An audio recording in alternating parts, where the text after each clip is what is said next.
Hello everyone, the Army of Otters here. Welcome back to another 3 hours of exploring random places in the Capital Wasteland. Now this is a video that many of you requested, simply a compilation of my Unexplored Capital Wasteland series, where we go around to various locations, finding out secrets, hidden loot, Easter eggs, looking at characters, and everything else in between. Many of you use these videos for studying, working, sleeping, working out, playing Fallout 4, doing settlement building, Minecraft, whatever it might be. So I hope this video serves your purposes. Grab an ice cold Nuka-Cola, some popcorn, and I hope you enjoy. By the order of the New Republic of Dave, I order you to go away. This is your last warning. I warned you. It was a little over 1 year ago when I ousted Dave and then killed him and took his key, and little did I know this key would become relevant once again. If you ever visit the underworld and talk to Mr. Crowley, he will tell you about how he was once hired by Mr. All-Star Tenpenny in order to infiltrate Fort Constantine and to retrieve the super weapon that lies within. Now Mr. Crowley was not alone. Tenpenny hired 4 other mercenaries, Tara, Dave, Dukov, and Jeff Strayer, in order to find the rare weapon within. However, according to Mr. Crowley, Dukov trapped Mr. Crowley inside of a room with feral ghouls. However, Crowley was able to survive, obviously, because he is a ghoul, and now he's a resident of the underworld who wants revenge. He wants to kill those 4 people and take the key that they have, which will unlock the treasure within Fort Constantine. Now, one of them, Tara, is already dead, as she died in Fort Constantine during the original mission. And this will start the quest. You gotta shoot him in the head. So the first target I went to go see is All-Star Tenpenny, obviously the owner of Tenpenny Tower. However, I didn't really want to kill him because, well, I just didn't really care enough to. It's not worth the money or the trouble. Also, I wanted to use Tenpenny Tower as a shopping area. However, Tenpenny will also double or even triple our reward if we turn against Mr. Crowley and kill him for Mr. Tenpenny. And he'll even give us 100 caps up front. So I figured I'll just take those caps and pocket them, and then just kind of let them both live. Now our next person that we want to talk to is Ted Strayer, the son of Jeff Strayer. It's kind of messed up that Mr. Crowley wants him dead, since he's just the dude's son and he really has nothing to do with what happened in the fort.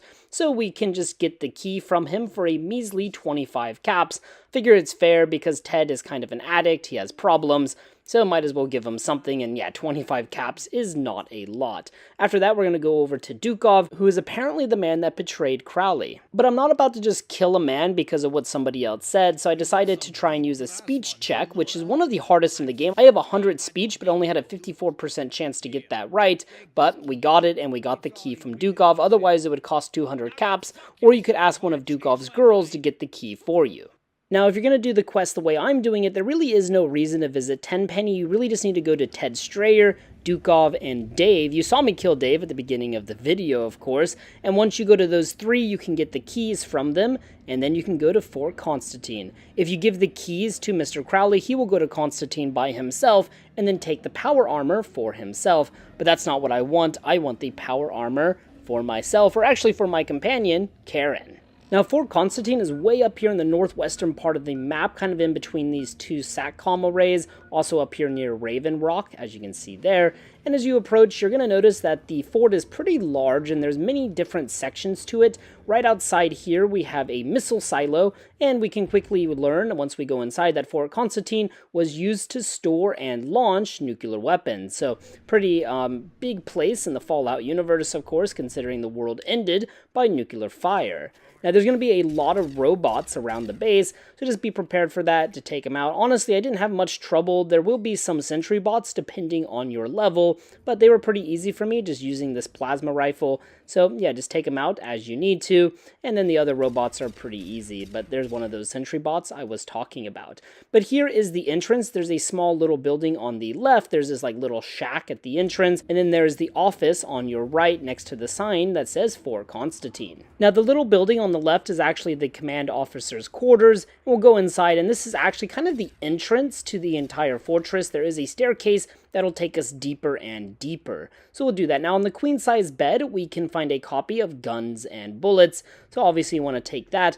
Back as you enter the room, we can find this pre-war book laying on the bookcase. Then over here in the bathroom, there's a skeleton with his head in the toilet. Perhaps he was once the commanding officer, who knows?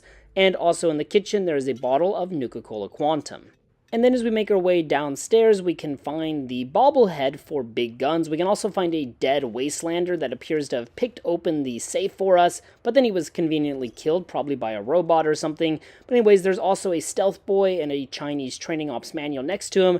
And then there's that bobblehead I just mentioned. There's also a lot of bottle caps inside, and in the back left of the safe, we can find the nuclear launch codes. This should be a lot of fun. Now, the launch code itself is just 8 zeros, which is actually a reference to the American nuclear launch codes, which were created in 1961 and were not changed to legitimate codes until 1977, which is kind of just crazy. Also in the corner of the room, there is just this random bathtub. Not sure why there was a bathtub down here, but anyways, with Ted Strayer's key, we can then unlock this door in order to descend to the control room for this facility. Also, Karen was just walking around with his fist and then holding his shotgun upside down. What a badass.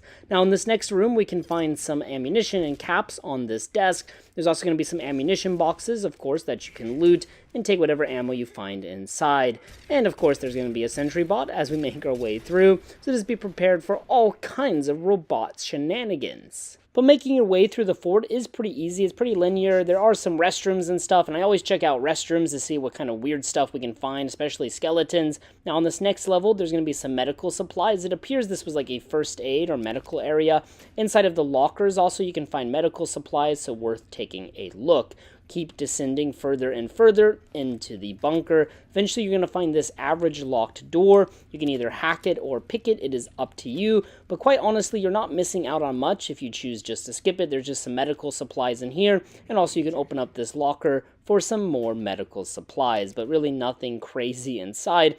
The next room is what we're really looking for. The control terminal for the nuclear weapons so we can launch them. Now, if we venture over to the northeast corner, we can find this big book of science next to the computer there. And in the middle of the room, we can find a copy of Duck and Cover on this desk with the working terminal. Also, for whatever reason, this coffee mug is considered like owned. If we take it, it's considered stealing and you will lose karma. I just thought that was really bizarre. Nothing else is considered stealing besides that coffee mug. Anyways, with the launch codes, we can then launch an ICBM. The room goes crazy. It's red. There's flashing lights. There's an alarm. For whatever reason, my vision's going blurry, and we can see that the equipment in the back is well malfunctioning. And then I am a very sad otter because the mission launch will always fail. There's nothing we can do to change it, so we cannot just cause complete chaos and destruction. We'll have to venture to the divide for that.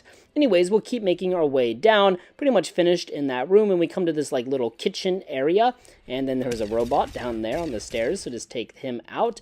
But then inside of the bathroom here, we can find some skeletons and a lantern. Not sure what was going on in here, but it seems like there's a lot of skeletons inside bathrooms throughout the Capital Wasteland. Now, there is a first aid box with some buff out on top of it. And of course, as you might expect, in the kitchen, we can find a lot of food that has not been eaten, probably been guarded for over 200 years by robots. Then there's a stealth boy by this radio, and then we can find some foot lockers and stuff with random loot inside of it. This one skeleton is holding a 10mm. Tried to pick up the 10mm, and he did not like that. The skeleton came back to life and tried to shoot me. Well, not really. It's a little exaggeration. But underneath the skeleton, we can find an ammunition box. Now, after this, we can access the bomb storage room. If you have the keys, you will not need to pick the lock. And then there's going to be some robots and stuff down here, so make sure you take them out. Now, if you came here and did not tell Mr. Crowley, you will just find Tara here leaning against the door. Obviously, this is the other mercenary that was hired, but unfortunately, she died in here. Now, if you give Crowley the keys, he will be here ahead of you wearing the power armor, and then you would have to steal the armor from him, or you could obviously just kill him there. It's up to you. Now, inside of the room with the armor, we can find a DC Journal of Internal Medicine, a Fat Man, and 2 mini nukes. Now, you do need all 3 keys in order to access the power armor, otherwise you cannot disable the stasis field, and then this T-51B is all yours. However, I didn't want to use it just because I have the winterized power armor, so I just gave it to Karen, and to my surprise, he can actually wear power armor. Don't know if like all companions in Fallout 3 can wear power armor, but definitely Karen can. I just thought that was really cool. Now, there are 2 very hard locked doors, and there's no key to them, so you're going to either have to hack it or pick it. It is up to you if you have 100 in science or lockpick. Somebody left this radio on in here. Now in the first room, there is a rake, which according to the wiki is a relatively rare item in Fallout 3, so I went ahead and took it. And there's also a lot of ammunition boxes inside of this room, so you can go through, get all the ammunition that you want. Now in the next very hard locked room, we can find a ton of weapons, so it's a good opportunity to possibly repair some of the weapons you have in your inventory. At least that's what I did with this opportunity. So yeah, you can find some assault rifles, some sniper rifles, some grenades, stuff like that. And over here on this table, we can find a copy of Guns and Bullets along with a 10mm submachine gun. Now after this, we can make our way upstairs to where all of the atomic bombs are being stored. Pretty cool area. There appears to be dozens of atomic bombs that were not launched or, not put on a missile or something. Now this area is very radioactive. Perhaps the uranium is leaking out or something. Who knows? But yeah, very cool area. Now in the middle section, we can find this mini nuke. So that's the most important nuclear weapon inside of this room. And then over here, we can also find an average locked door. However, there is absolutely nothing in here. There is junk, of course, for like a workbench or something. But yeah, kind of just a waste of time, and unless you just want the XP, of course. Now there is an upstairs area, but there's really no loot besides that mini nuke. But if you go upstairs, there is a door that takes you to this like weird little middle section where you can get a really nice view of the surrounding area, but it really serves no actual purpose or function, just kind of an interesting little thing. But then we can actually go downstairs and go out to the Capital Wasteland using the key, the storage key that we picked up earlier. Now also, if you have 100 lockpick, you can actually just pick those doors open in the bomb storage room and just easily access the power armor and skip most of the fortress. Now moving on over to the personnel offices, you can actually access it from the roof or from the ground floor. It's up to you. I accessed from the roof just because I thought it was kind of cool, but we can make our way in, and honestly, there's very little notable loot inside. Of course, we can find some robots and stuff, and you can loot their, well, dead bodies, and of course, there is some, like, medical supplies and just standard stuff like that. But yeah, besides the robots, there isn't a whole lot in the way of loot, but there is one skill book, so we will go and find that. But like I said, there are some medical supplies and stuff like that. You can also find some dead raiders and stuff, so you can obviously loot their bodies to see if you can find anything good. Honestly, I kind of find this office building to be a little bit strange. It is quite large. There's tons of rooms and just like tons of design, but there just isn't a whole lot in it as far as enemies or loot. It just feels really empty and kind of strange. So I wonder if it was going to have a bigger purpose, but then yeah, it just got rushed, or they just didn't have time to finish everything. Now inside of the bathroom, we can find a dead raider in one, and in the other bathroom, we can find 2 skeletons and a Chinese assault rifle. So perhaps one of those skeletons was a Chinese spy, but hey, who knows. Now on the first floor, you're going to find this hallway with the various offices as you make your way down the hallway. Eventually, as you turn the corner, you're going to find a hard locked door, and inside on the counter, we can find a copy of Grognak the Barbarian. It's kind of hidden there, blends in with the table, and also a first aid box. Now that pretty much covers Fort Constantine, so from here I wanted to go talk to Mr. Crowley and see how he reacts if we just completely skip him and cut him out of it and go take the power armor for ourselves. Hello. You stole what was rightfully mine. Get lost. You stole what was rightfully mine. Get lost. So Mr. Crowley will no longer talk to us, but that's about it. He never becomes hostile. A little bit surprising, just consider how obsessed he was over this armor and getting revenge. Once again, he kind of got fucked over, this time by the player character or by me. Of course, you could choose to side with him. It's up to you. But yeah, that pretty much finishes the quest. You gotta shoot him in the head. This is a pretty cool quest just because it connects many different people. This is a pretty cool little quest just because it connects a lot of different people across the Capital Wasteland, and it gives you a really nice piece of power armor, or in my case, it gives Karen a nice piece of power armor. Let me know what you guys think of the quest in the comment section down below, and for Constantine, I'd be interested to hear your thoughts and opinions as always. Thank you guys so much for watching this episode of the Unexplored Capital Wasteland. Always, your support means so much to this channel and to me, so we'll keep on chugging through and exploring the ways. Thank you so much for watching, and as always, until next time. Hello everyone, the Army of Otters here, and welcome back to the Unexplored Capital Wasteland. Today we're going to be checking out the Museum Station, which is right underneath the mall, and it connects the Museum of Technology to the Museum of History. Now this is a pretty small little station, but it does have a lot of good access points, also some decent loot inside, so let's waste no more time and let's jump on into it. And here you can see the Museum of Technology and the Museum of History on the world map. We're going to be starting at the Museum of History. The station is just right below the museum itself. Now as we come in, we're going to find some raiders, and this place is mainly occupied by raiders.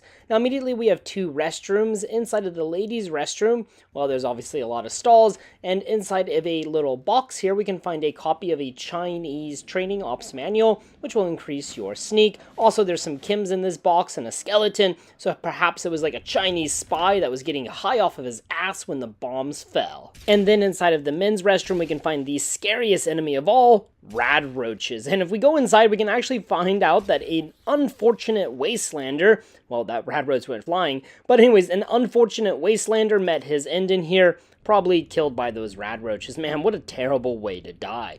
After that, we come to the main station area with the train platforms, and yeah, very quickly we do realize that this is indeed a raider base. They have definitely redecorated this place. Gotta say, I love what you did with the place, guys, but yeah, they really hate my guts, so yeah, I have to kill them all, but pretty easy to kill, especially with dog meat at my side. Now, there are a ton of ammunition boxes throughout this station, so if you need some ammunition, might be a place to come. Obviously, you have to use bullets to kill the raiders in the first place.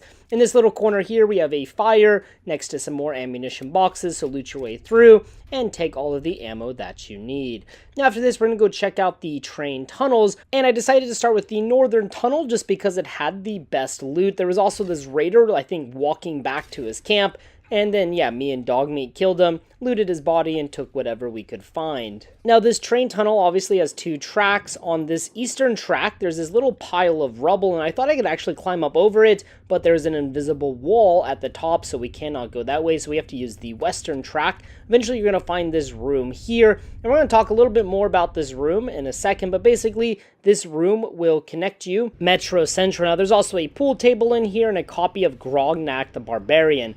And there's some beds and then an ammunition box as well. Just wanted to say though that this pool table has a lot of balls on it, so you could actually get almost every type of ball for a pool table there if you wanted it for decoration or something. If we continue down the train tunnel, we can find a group of raiders that have made a little camp back here. It's quite nice and kind of unique. I like the way they did the beds here. There's some ammunition on the table, another ammunition box. In the very back, we can find those beds I was talking about, but that's pretty much it. Now, at this point, though, I was ambushed by a feral ghoul reaver, and if you watch this series, you absolutely know I hate reavers so much, so I just used a mini nuke on him, but something really weird happened to this ghoul's body. So I found one of his limbs here, and decided to go back to that room to find the door to Metro Central. As I came in here, I found the ghoul's body somehow got flung into this room. Really wild.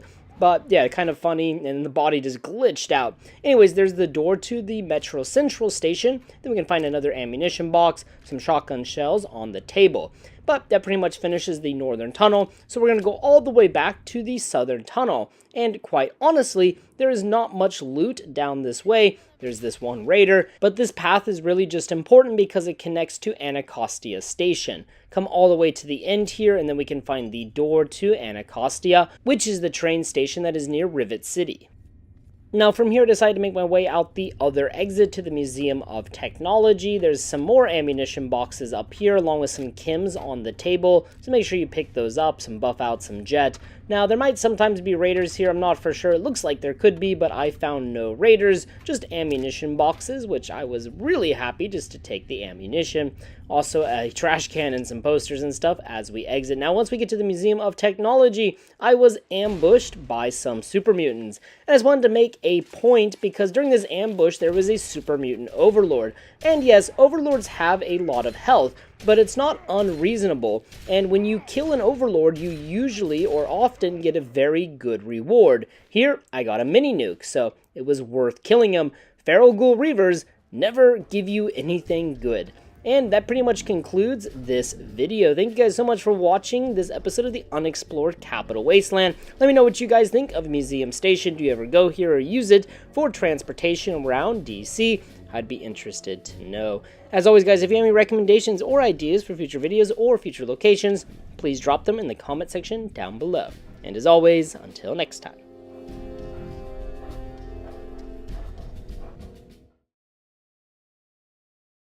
Hello everyone, the Army of Otters here, and welcome back to the Unexplored Capital Wasteland. Today we're going to be making a quick stop at Dukov's place. This is an old pre-war hotel located in the downtown ruins of Washington, D.C. It is occupied by, well, who else? Dukov and his two female companions, Cherry and Fantasia. Now, Dukov is a drunk womanizer who used to be a mercenary. It appears that he was very successful as a mercenary because he made a lot of money, and he's also a part of the quest, you gotta shoot him in the head. Now, here's the location on the world map. It's literally right next to the Anchorage Memorial and the Super Duper Mart and the Tepid Sewers, just right across the Potomac from all of that. Now, if you come here after completing the Waters of Life quest, you're gonna find some Enclave soldiers in a small Enclave outpost here. After you kill the officer, it'll actually create a unique kind of situation where a vertibird will fly in and drop off more Enclave soldiers. Don't know why, but this Deathclaw was friendly to me, at least for a little bit of time. So I walked up in there, I tried to holster my weapon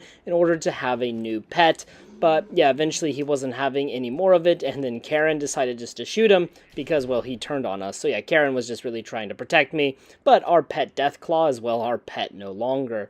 Now, like I said, the Anchorage Memorial is near here, which means sometimes there might be some Mirelurks nearby. Depending on your level, they could be like Mirelurk Kings, just like these guys here were. There was also one normal Mirelurk, so I took out my plasma rifle, got rid of him, and then yeah, there was another Mirelurk King, but yeah, pretty easy to deal with, honestly. Kind of just wasted a mini nuke, but hey, it feels good to use it. Then after that, the vertibird finally came in with the other two Enclave soldiers. It took a little bit of time for it to spawn, maybe about a minute or so, but it finally did come, and I was ready to ambush them and get rid of them really easily, actually, especially using VATS. These two soldiers did not have much of a chance. Also, of course, having two companions now instead of one was quite helpful. And there's also another raider camp to the south of this building called the Festive Raider Camp. I already made a video about it, but if you're interested in that little camp, then you can check out that video. So for now, we're going to head inside, and we can meet Dukov himself. Kind of has like this Russian accent, and yeah, he's definitely a drunk, and he's definitely, well, enjoying his life to the fullest. You can ask him about his girls. We find out they are his party girls, and yeah, they're basically only here because he has a lot of money, and also he offers them safety, right? It's safe inside of his place. Not sure why, though. It just seems like the Enclave or the super mutants would just barge right in. But he did used to be a mercenary, so perhaps he's just that good with a gun. Who knows? Anyways, if you talk to him about Crowley during the quest, you gotta shoot him in the head. He will be surprised to learn that Mr. Crowley is still alive. However, it doesn't seem like Dukov really hates ghouls, but yeah, maybe he did do him wrong. Not really sure. It's hard to kind of know the truth. So obviously Crowley wants you to kill Dukov. I don't want to kill Dukov, so I passed one of the hardest speech checks in the game. Only a 54% chance, and I have 100 speech, but I passed it. I got lucky. And then he gave me his key. Now, you can also get his key to Fort Constantine by asking one of the girls to get it for you. If you have Black Widow or a high enough speech, you could buy it off of him, or of course you could take it off of his body. So in my opinion, this is the more peaceful option. After this, I decided to go talk to Fantasia. She appears to be nicer to Dukov than Cherry is, just because she says he's kind of a nice guy, but yeah, he is rich and he offers her safety. So yeah, she thinks it's a good gig, whereas Cherry is either more honest or just a little bit more mean, and she says, I would not be with that old fart if it wasn't for the money. So yeah, Cherry's pretty honest about it. But in all, I guess Dukov isn't really a terrible person. I mean, at least everyone here is consenting, everybody's honest, everybody knows the nature of the relationship. Also, I thought this cow thing was really funny on the wall with the cow smoking a cigarette and a birthday hat. Or it's a Brahmin, not a cow, but yeah, same idea. There's also a pool table with a bunch of empty whiskey bottles on it. This place has the most empty whiskey bottles of any place in the Capital Wasteland.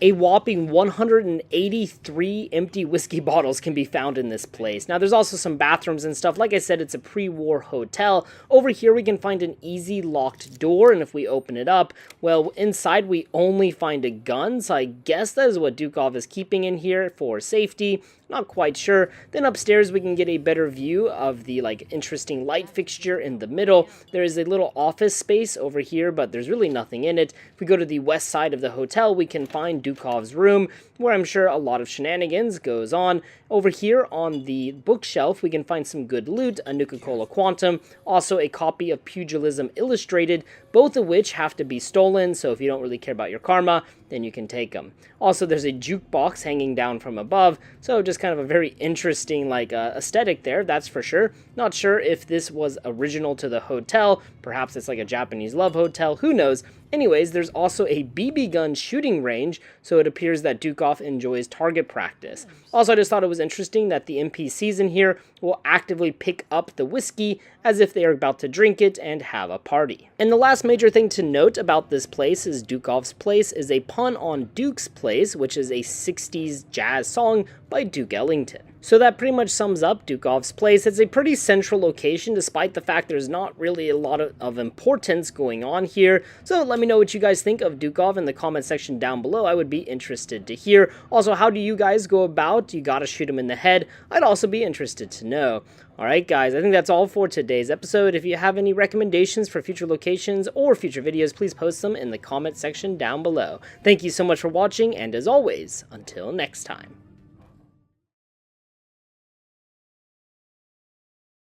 Hello everyone, the Army of Otters here, and welcome back to the Unexplored Capital Wasteland. Today we're going to be looking at the Temple of the Union, which is a location. I cannot believe that video is from November of 2024. It feels like just yesterday, but hey, here we are. So yeah, welcome back to the Unexplored Capital Wasteland. Today we're going to be checking out the Lincoln Memorial, which is on the far western end of the mall. Now this is a location that I was really excited to do for a long time because I started the quest related to it, Head of State, way back in 2024, and now we are just finally getting to it. That should let you know how big Fallout 3 is. But in my Temple of the Union video, I talked about the freed slaves and how they want to retake the Lincoln Memorial as a symbol of abolition. Obviously, Abraham Lincoln is the one who eventually abolished slavery in the United States of America with the Emancipation Proclamation. Of course, he had some nudging and some help from people like Frederick Douglass. But nonetheless, he is a very important person in American history,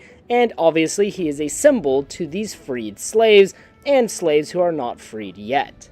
And here you can see the location on the world map. Like I said, it's on the western end of the mall. You have to go through all of the subways and stuff in order to get to the mall. And there are two subways right next to the Mall Northwest and the Mall Southwest. The Mall Southwest is easy enough to get to. I made a video about the irradiated metro and L'Enfant Plaza, so if you need to know how to get there, you can check out those videos. And as I approached the Lincoln Memorial, I found these two dead super mutants who I think were just happy to see me, just kind of based on how their weapons were positioned for whatever reason. I thought that was pretty funny. But the first time you come here, you're going to find Silas and a group of slavers here. These people are waiting for escaped slaves or just any kind of wastelander in order to enslave them and, sell them into slavery to make a profit. So these people are bad. Now, I was initially going to try and be friendly with them to learn more about them and stuff, but since I murdered all of the slavers at Paradise Falls, yeah, these guys did not like me. I don't know why Silas was willing to talk to me. Nobody else was willing to talk to me, and then Silas turned hostile.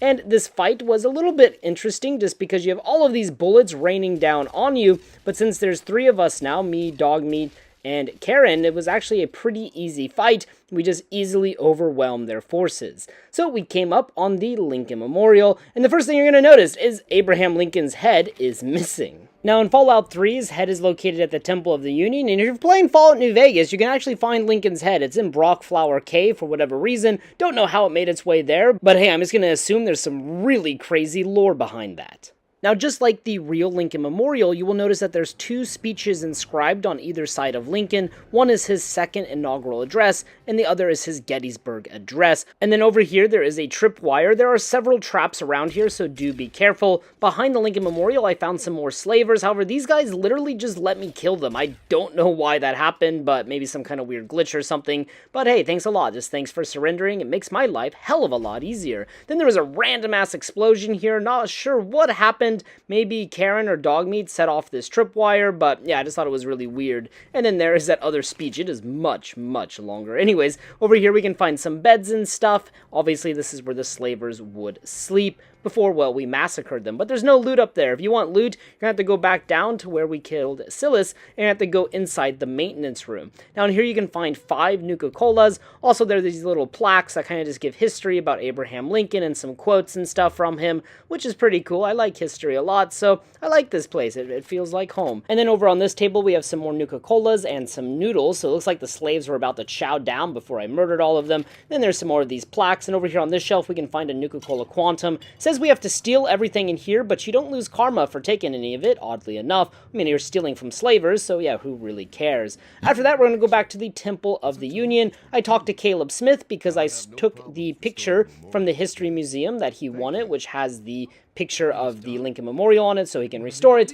And then I went to go talk to Hannibal Hamlin because, well, he wants to move his group all the way to the Lincoln Memorial, and after that, that will complete the quest, Head of State. Now, I was trying to just fast travel there and wait. That way I didn't have to escort them all the way there, because that would take hell of a long time, like hours of real-world time. However, I couldn't fast travel, and they were just standing here. So I was really confused. I tried talking to Hannibal Hamlin and stuff, but yeah, nothing freaking happened. So eventually I just started walking away, like the other way. I walked for a good amount of time and just kind of like shot and killed some things, ran away, and then eventually I was able to fast travel. I waited for 24 hours, and then I went over to the Lincoln Memorial. Once I fast traveled to the Mall Metro Northwest, everybody was here, and then Hannibal talked to me, and that finished the quest, and he thanked me for all of my hard work. Also, he will give you the schematics for the dart gun, which is really a freaking good gun, so definitely an important quest in order to easily take out Deathclaws. And then if you recovered the other Lincoln artifacts from the Museum of History, you can sell them to Mr. Hamlin, and he'll give you a decent amount of caps for all of them. Also, he will wear Lincoln's hat, which I think is kind of cute.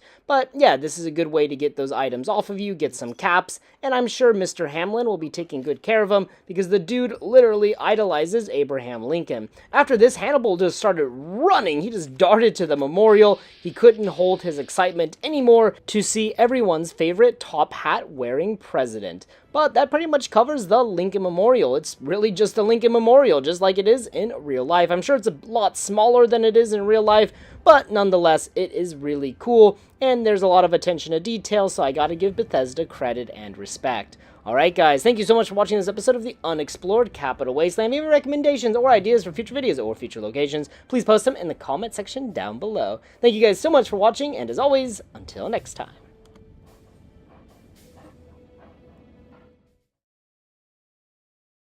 Hello everyone, the Army of Otters here, and welcome back to the Unexplored Capital Wasteland. Today's going to be a pretty quick video. We're going to be checking out the fake flooded metro, also known as the Arlington Wasteland Metro, or the FDR Island Metro. Now the reason I called it the fake flooded metro is because on the world map, as you can see here, it is named Flooded Metro. However, this appears to be a mistake by Bethesda because there are 2 flooded metros, and this metro is definitely not flooded, unlike the other one. So this is actually called the fake flooded metro, and as we'll see here in a little bit, this is not the name once we get inside. Now, if you want to see the real flooded metro, I already covered it in my Mason District video, so you can check it out over there. Now, I wandered through this location a long time ago, which is why there were those dead Talon Company mercs, and then as we approach, we can see it says Open Chain Gate to Arlington Wasteland Metro. So that is probably the name, is the Arlington Wasteland Metro, not the, well, flooded metro. Anyways, as we make our way in, there's a bear trap, so do be careful, and as we come in, there's going to be a leveled ghoul. For me, it was a feral ghoul reaver. However, I found out the secret to beating these things, and that's having 2 companions. Karen and Dogmeat really helped me to lower his health much more quickly than ever before, so that's really good. Now over here by this bed, we can find a first aid box, so definitely want to loot that, but that's pretty much the only loot within this metro. From here, it's pretty barren. Just make your way through, you might find some junk or other scrap metal, something like that. And there might be another ghoul, but he was really just easy to kill. This is a normal feral ghoul. And then there's going to be some, like, of these scorched books. There's also this interesting bench and, like, table. Not very common. I haven't seen many of those, at least of that design. Then after that, we just keep following it, and then we exit at Arlington North.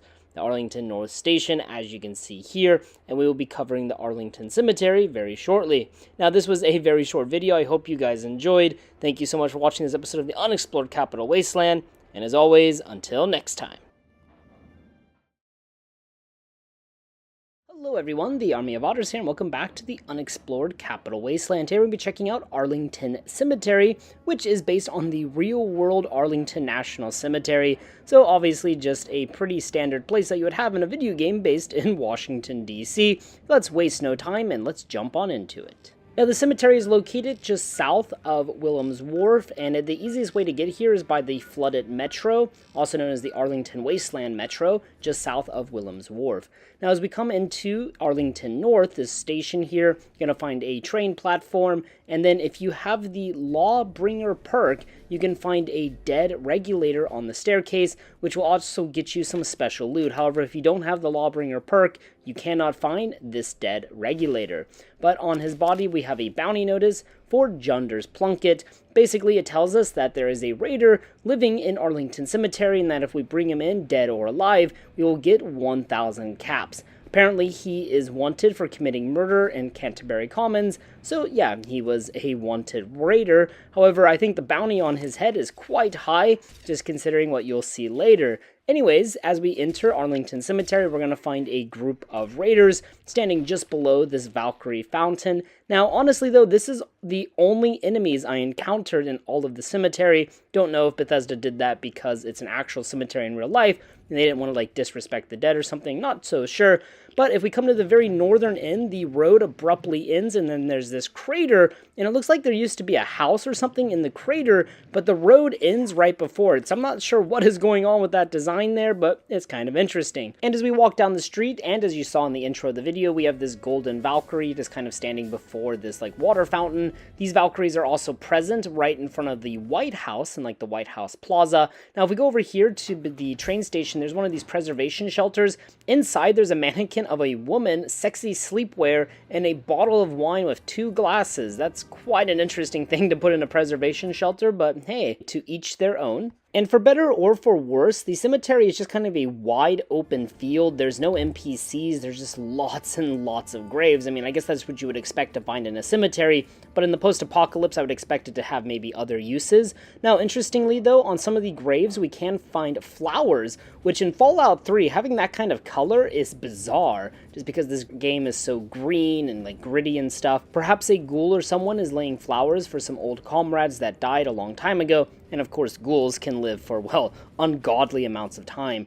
Now, over in the distance, we can see the Arlington House, which is where our good friend, Junder's Plunkett, resides. Now, we do have, like, these pillars and these small structures and stuff, obviously just places for a memorial service or something like that. Obviously, in the pre-war era, I doubt there's any more memorial services taking place here. And then, besides the graves, we'll make our way over to the Arlington House, which has this giant flagpole just outside. And as we go inside, we are immediately greeted by Mr. Plunkett. And yeah, he had a bad day. He got a shotgun to the chest, he got a dog to the stomach, and he got a plasma rifle to the head. Not really much of a threat. He's very weak. Not sure if he's worth 1,000 caps, but hey, we'll happily take those caps. Loot his dead body, take his finger. We can also find Plunkett's valid points, which is a unique set of brass knuckles in the game that we can now use as an unarmed weapon. Now, if you don't have the Lawbringer perk, this house will just be empty like the rest of the cemetery. There is a locked wardrobe that has a sniper rifle inside of it. Then in the kitchen, besides the first aid box, we can find a big book of science, which obviously will increase your science skills, so make sure you pick that up. Then if we go down to the basement, we can find probably the best thing in here, and that is the luck bobblehead. But before we get that, we're going to turn off this radio and open up this very easy safe. Actually, a pretty decent loot inside of it, so definitely take a peek. And then there's the luck bobblehead in all of its glory, which will permanently raise your luck by 1. Now over here in the corner, there is a workbench with a bottle cap mine on it.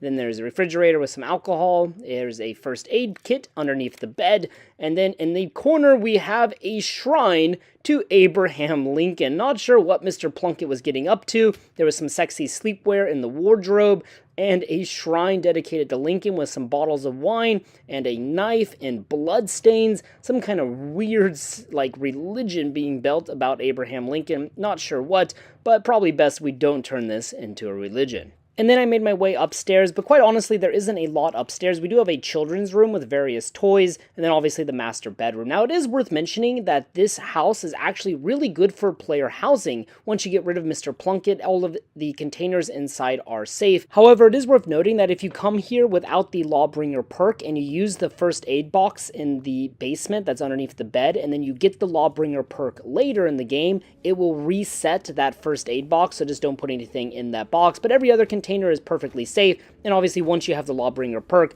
that first aid box is safe. But besides that, Arlington Cemetery is just as it is in the name, a cemetery. So I don't want to bore you anymore with tombstones, so after that we will make our way to the regulators and talk to Miss Cruz, and then she will give us a reward for killing Mr. Plunkett, and indeed, she will give us 1,000 caps, maybe the easiest 1,000 caps I've ever earned in any Fallout game. Thanks a lot. And there you guys have it, Arlington Cemetery. This is a really big location, but there's just not a whole lot going on here. So I guess it's just intended as a place to enjoy the peace and quiet, and to take a moment to reflect on all of those that have fought and died for the United States of America. Please let me know what you guys think of Arlington Cemetery in the comment section down below. I'd be very interested to hear your thoughts and opinions on this space. As always, guys, thank you so much for watching this episode of the Unexplored Capital Wasteland. If you have any recommendations or ideas for future videos or future locations, please post them in the comment section down below. And as always, until next time. Make a video on the unique weapon Stab Happy and the unique sledgehammer. I can't remember the name, but it's hidden in the Mirelurk nest that Moira sends you to. I'm pretty sure I've already gotten that sledgehammer. I mean, that's the Anchorage Memorial. I made a video about that about a year ago, and surely I picked up the sledgehammer. You will need 95 repair to open it, kind of a big gap. Inside we can find a Nuka-Cola Quantum, some bottle caps. We can also find a note about a supply stash, and also a key, Anchorage stash key. These are both very important, so I highly recommend picking them up. But besides that, there isn't a whole lot of loot inside of here. So that was a fucking lie.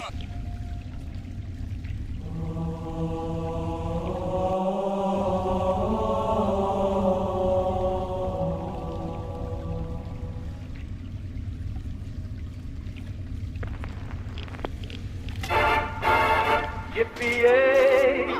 There'll be no wedding bells for today. Today. Today.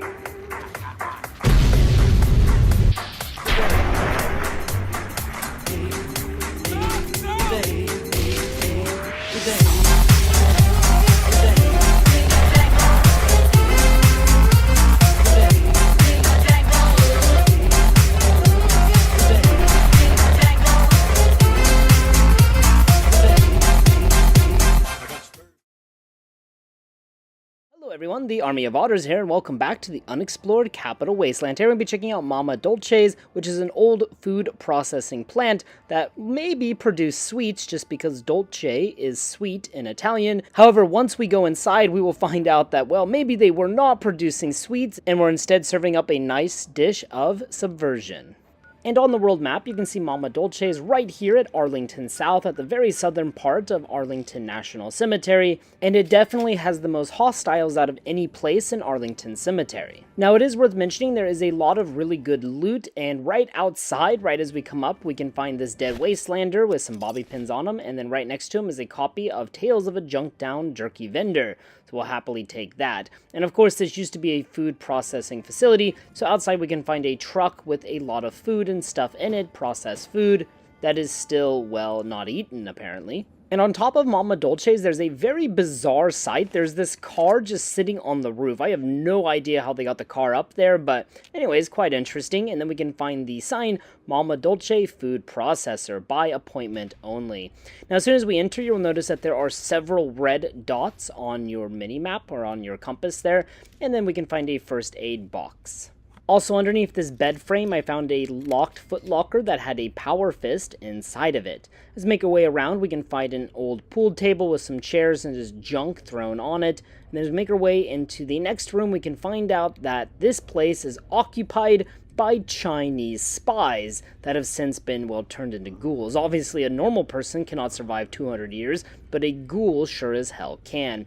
Now, immediately we can find a turret control terminal, and right next to it is a stealth boy. Now, if you were to enter from the east entrance, maybe this terminal would be more useful. However, for me, it was very unuseful to hack it and to deactivate the targeting parameter, simply because of the fact that there were no Chinese in this room for it to attack, so it had just attacked Dogmeat and Karen. And I did want to mention, you can actually go straight here and go to your right. There is a door there. I didn't see that door, so I turned around in order to go to the food processing area, but before you go there, there's these really cute small ammunition boxes, so you might want to loot those, see what kind of ammunition you can get. They're much smaller than a normal ammunition box. Then I made my way to the processed food section of the facility. Immediately there was a Chinese spy there, just like kind of just hanging around, and then all of a sudden 2 guys in power armor and a dog showed up and murdered him. So I wonder what he was thinking. Also, I just want to say that Karen with this freaking combat shotgun is scary as hell. This Chinese spy was right above us. There was just a little window to shoot him, and Karen just blasted him. What a legend. But over here on the shelf, we have some more of these cute little ammunition boxes. Take what you can find. And then obviously you can loot the Chinese, and you can find these Chinese jumpsuits on them. In this next room, you can go upstairs if you want to loot, and this can take you outside. However, I didn't want to go there yet, but on this table, there is a pre-war book. Not much loot upstairs though. Now if we go down to the factory floor again, we can find these double doors, and this is actually the east entrance. And over here we can find a safe, some darts and stuff like that. Really not a whole lot, but if we go all the way around here, we can find a stealth boy next to those double doors. And for now, I just wanted to stay in the processed foods area, but if you go through this door, you can find another exit to the outside that takes you to the loading docks. Now you can go in that door there, or you can jump up here to this big double door. Both ways will take you to the exact same area, so it doesn't really matter. Now in here there is a bed and stuff to sleep in, and then a 10mm on this table. If we come to our right, we will find a gender-neutral bathroom and a first aid box, and next to the toilet, we can find a copy of Guns and Bullets, so definitely make sure to pick that up. Now there's also a few Chinese remnants in this area, but I already got rid of them with the help of Karen and Dogmeat, so just walk past them, and we can make our way upstairs, might loot around, see what junk and stuff you can find, but eventually you'll have no choice but to go outside to the loading yard, and up in this top area we can find a sniper, and then Guns and Bullets. There's a guy with a missile launcher. I absolutely obliterated him. I got like a bloody mess perk, and he also got turned to plasma, and then I accidentally talked to Karen. Then there was a huge explosion, just mass chaos, cats and dogs living together, and then I made my way to the food distribution because we cannot get down from there. Now this is actually the original area which we entered way back at the beginning of the video, and now we're just on the top floor. Now as you enter this part, you're going to notice in this room next to you that the flooring has collapsed, and there's also a staircase down the hall. Both will take you to the same area. You can either choose to fall down, or you can just choose to take the staircase. It is completely up to you, because both will take you to the exact same area, this like little collapsed cave section. We can find a skeleton with a copy of Tumblers Today, and then an average lock safe and a hard lock safe. You can find some decent loot in both, so make sure you pick them and see what you can get.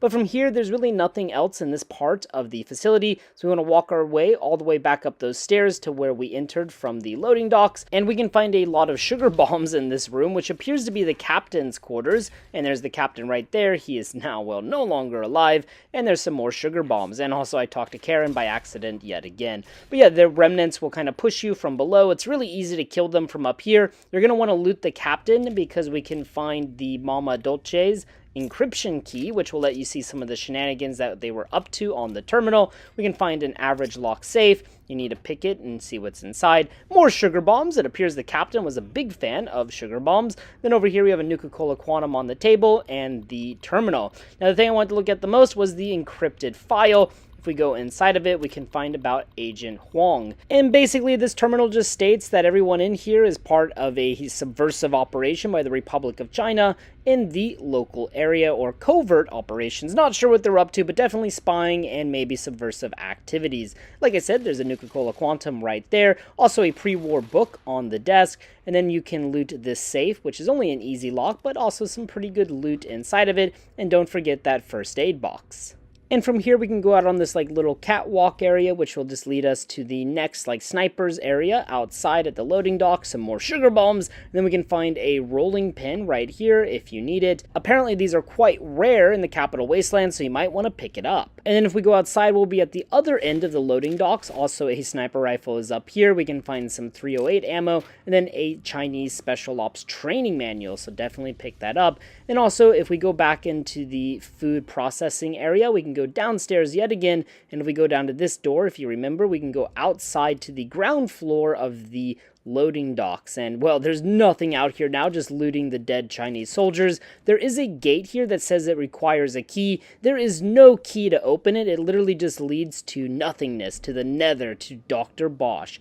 And from here we can then climb up this little staircase, and you're going to find these easy locked garage doors, which obviously would have served as the loading area, loading food and stuff onto trucks. But this just takes us back to the food distribution area, and then there's that door I talked about, which takes us back to where we started. Now there was one thing I was still curious about. If you go back to that room where the turret was, we can find this like middle level with 2 doors, but I couldn't figure out how to get there or what those doors led to.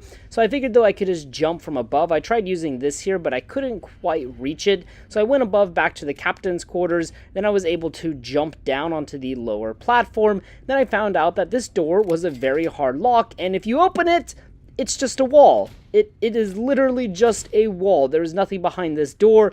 These doors are just for show. So the only other possibility is that these Chinese remnants are like wizards, and like they have some kind of magical walls or something, like platform 9 3/4. Not quite sure, but anyways, quite interesting. And that pretty much covers Mama Dolce's. Now this place can be really good for 2 quests. The first one is Economics of Violence, given by Pronto in Paradise Falls, because there are many Chinese assault rifles to be found here. And the other quest is Murphy's Bombing Run, because you can give him sugar bombs in order to create a special variant of jet. And there's a lot of sugar bombs in this facility. But besides that, it's just a really cool place to go. It's the only place in the game we can find Chinese remnants, so yeah, you can still fight the Great War if you want to. And with that, I think we will now end the video. Thank you so much for watching this episode of the Unexplored Capital Wasteland. If you have any recommendations or ideas for future videos or future locations, please post them in the comment section down below. As always, guys, thank you so much for watching, and until next time. Hello everyone, the Army of Otters here, and today we have a pretty quick episode of the Unexplored Capital Wasteland. We're going to be checking out the Arlington Falls Church Metro, which, as the name would imply, connects Arlington, specifically Arlington South, to Falls Church North. Now, this is a pretty small metro, and there's only one skill book inside as far as loot, so let's go ahead and jump on into it. Now here you can see on the world map Falls Church North and the Arlington Cemetery South. We're going to be starting at Arlington Cemetery because in our last video we visited Mama Dolce's, which is literally right by the metro station here. Now there is like a baby carriage and a Nuka-Cola machine and a garbage can. You can loot them to see what you find inside. I only found some bottle caps. Unfortunately, no quantum. There's another vending machine right as we enter. But yeah, quickly we see that this metro station is in rough shape. But right as we enter, if we jump in the dumpster to our right, we can find the U.S. Army 30 flamethrower recipes, so make sure you pick that up. Now I did find 2 glowing ones in here. These were the only 2 ghouls in the whole train station that I found, and I dealt with them pretty quickly using VATS, and they blew up in a blaze of glory. Now there's also some dead wastelanders down here, suggesting that they were perhaps killed by those ghouls, so obviously you can loot their corpses to see what you find. I just found some bobby pins, some mentats, typical loot. Now there are some other dumpsters and stuff you can jump in, but unfortunately there is no loot worth your while. The last thing I want to mention is you can indeed jump on top of the train here, just using some of the debris. You can get up here. Obviously you'll be safe from the ghouls, and also you can get a nice view of the surrounding metro. But from here we're going to start making our way out. There is this snack machine that has a stim pack, some mentats in it, also some sugar bombs, so decided to take those, and then we can find the exit to Falls Church North. I already did a video on Falls Church if you are curious about it. Now, right as you come out of the station, you might be ambushed here by these super mutants, so do be ready for a small fight. And that pretty much covers the Arlington Falls Church Metro. Let me know if you guys have any memories or have done anything here. I'd be interested to know in the comment section down below. Thank you guys so much for watching this episode of the Unexplored Capital Wasteland, and as always, until next time. Hello everyone, the Army of Otters here, and welcome back to the Unexplored Capital Wasteland. Today we'll be checking out Arlington Utility, which is a small unmarked location on the map that gives very easy access from Arlington all the way to the downtown ruins of DC. So it's a pretty convenient location. It has some raiders and one skill book, so let's waste no more time and let's go ahead and jump on into it. Now, Arlington Utility only has one true entrance, and that's at Arlington Cemetery North. However, it does connect to the DCTA tunnel 014-B Potomac, so we will go into that facility from here, and then that facility lets out near Georgetown. Honestly, there isn't a lot at Arlington North, so we'll just make our way straight to the utility. If you want to see Arlington Cemetery and stuff, well, you should check out that video. The utility is this little room here, and it leads us straight to the train tracks. We can just follow the tracks down here. There will be no enemies for a while, but eventually you're going to come to this intersection. You can go straight, or you can go to your left up these stairs. And then on your compass, you're going to notice that there is some enemies, and they are raiders. So there's a gang of raiders down here. We can loot them and obviously take their ammo and stuff. They have a lot of beds and stuff. Definitely seems like a very secure place to have, well, a raider gang. It'd be a place I would choose. Now, on the second floor, we can find the U.S. Army 30 flamethrower recipes, so definitely make sure you pick that up. And then, yeah, if you have companions, the raiders really should not be too much of a problem. Even if you're by yourself, hopefully you can take care of them. Now, downstairs, we have like a kitchen area along with some bunk beds. And then this opens up into a cave portion where we will find more raiders.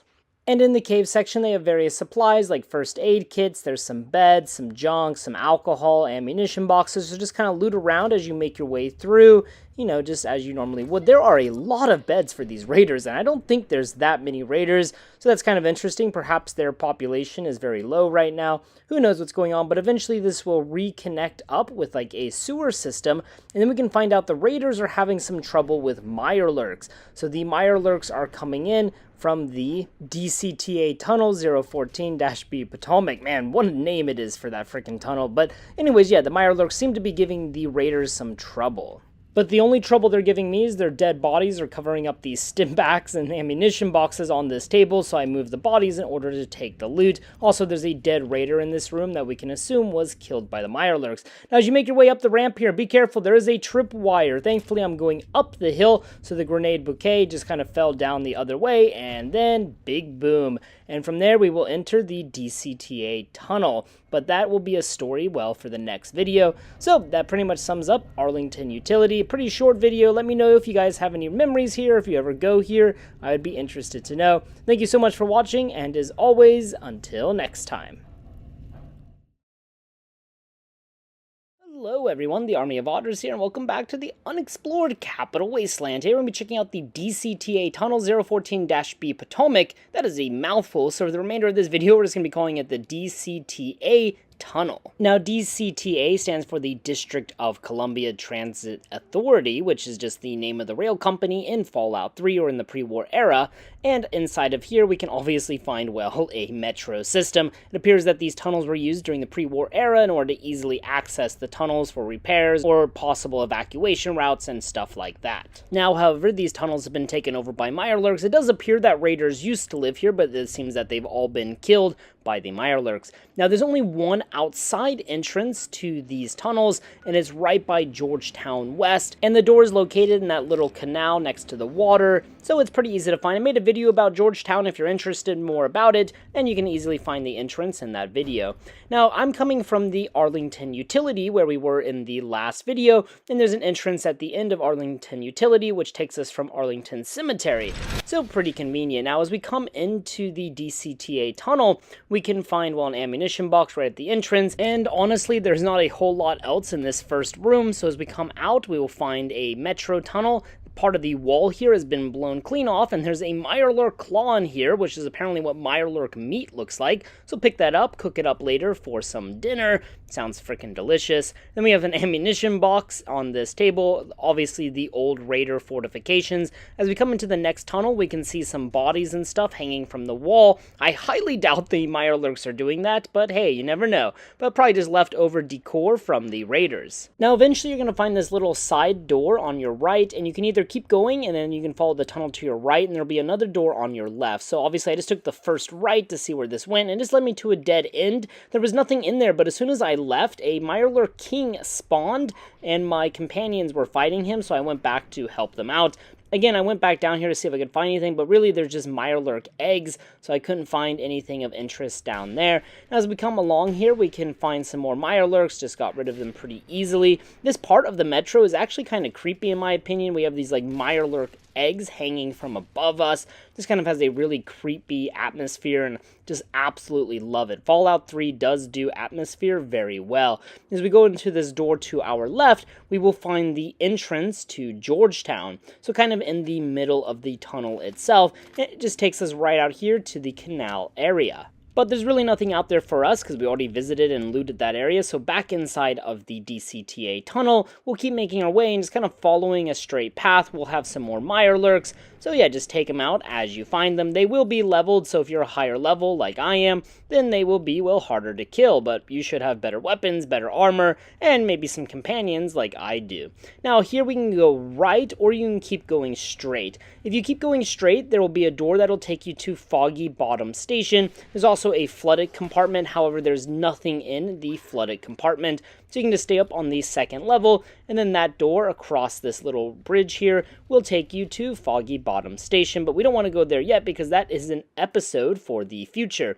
For now though, we want to go down that right corridor, the first right that we saw, and this corridor actually goes on for a pretty long ways, and it might not be worth it in your opinion, but at the end of it we can find a DC Journal of Internal Medicine. Now you're going to find some Mirelurks and some Mirelurk Kings down this way. Obviously, just get rid of them. However, I had some difficulties because my companions kept getting in my way. I was trying to talk to Dogmeat, told him he was a good boy, and then eventually you have to swim through this flooded compartment, and you're going to come out in this small little room, and then over here on this like little console, on this like instrument machine, you can find a DC Journal of Internal Medicine next to a stim pack. So we'll definitely take that stim pack and, of course, the DC Journal.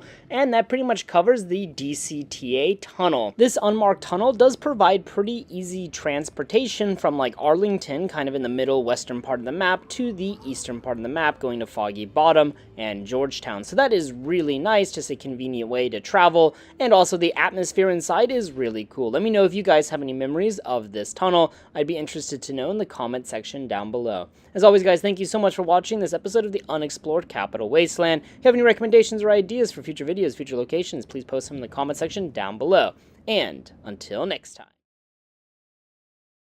Hello everyone, the Army of Otters here, and welcome back to the Unexplored Capital Wasteland. Today we're going to be checking out the Mall and Georgetown Metro.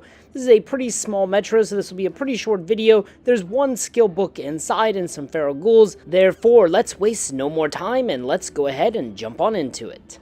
Now, on the world map, this will show up as Georgetown South and Mall Northwest on the Pip-Boy. Those two stations are connected by this little subway system. Now, as we come in, we can see there's been some kind of devastating explosion or collapse here as we enter from Georgetown.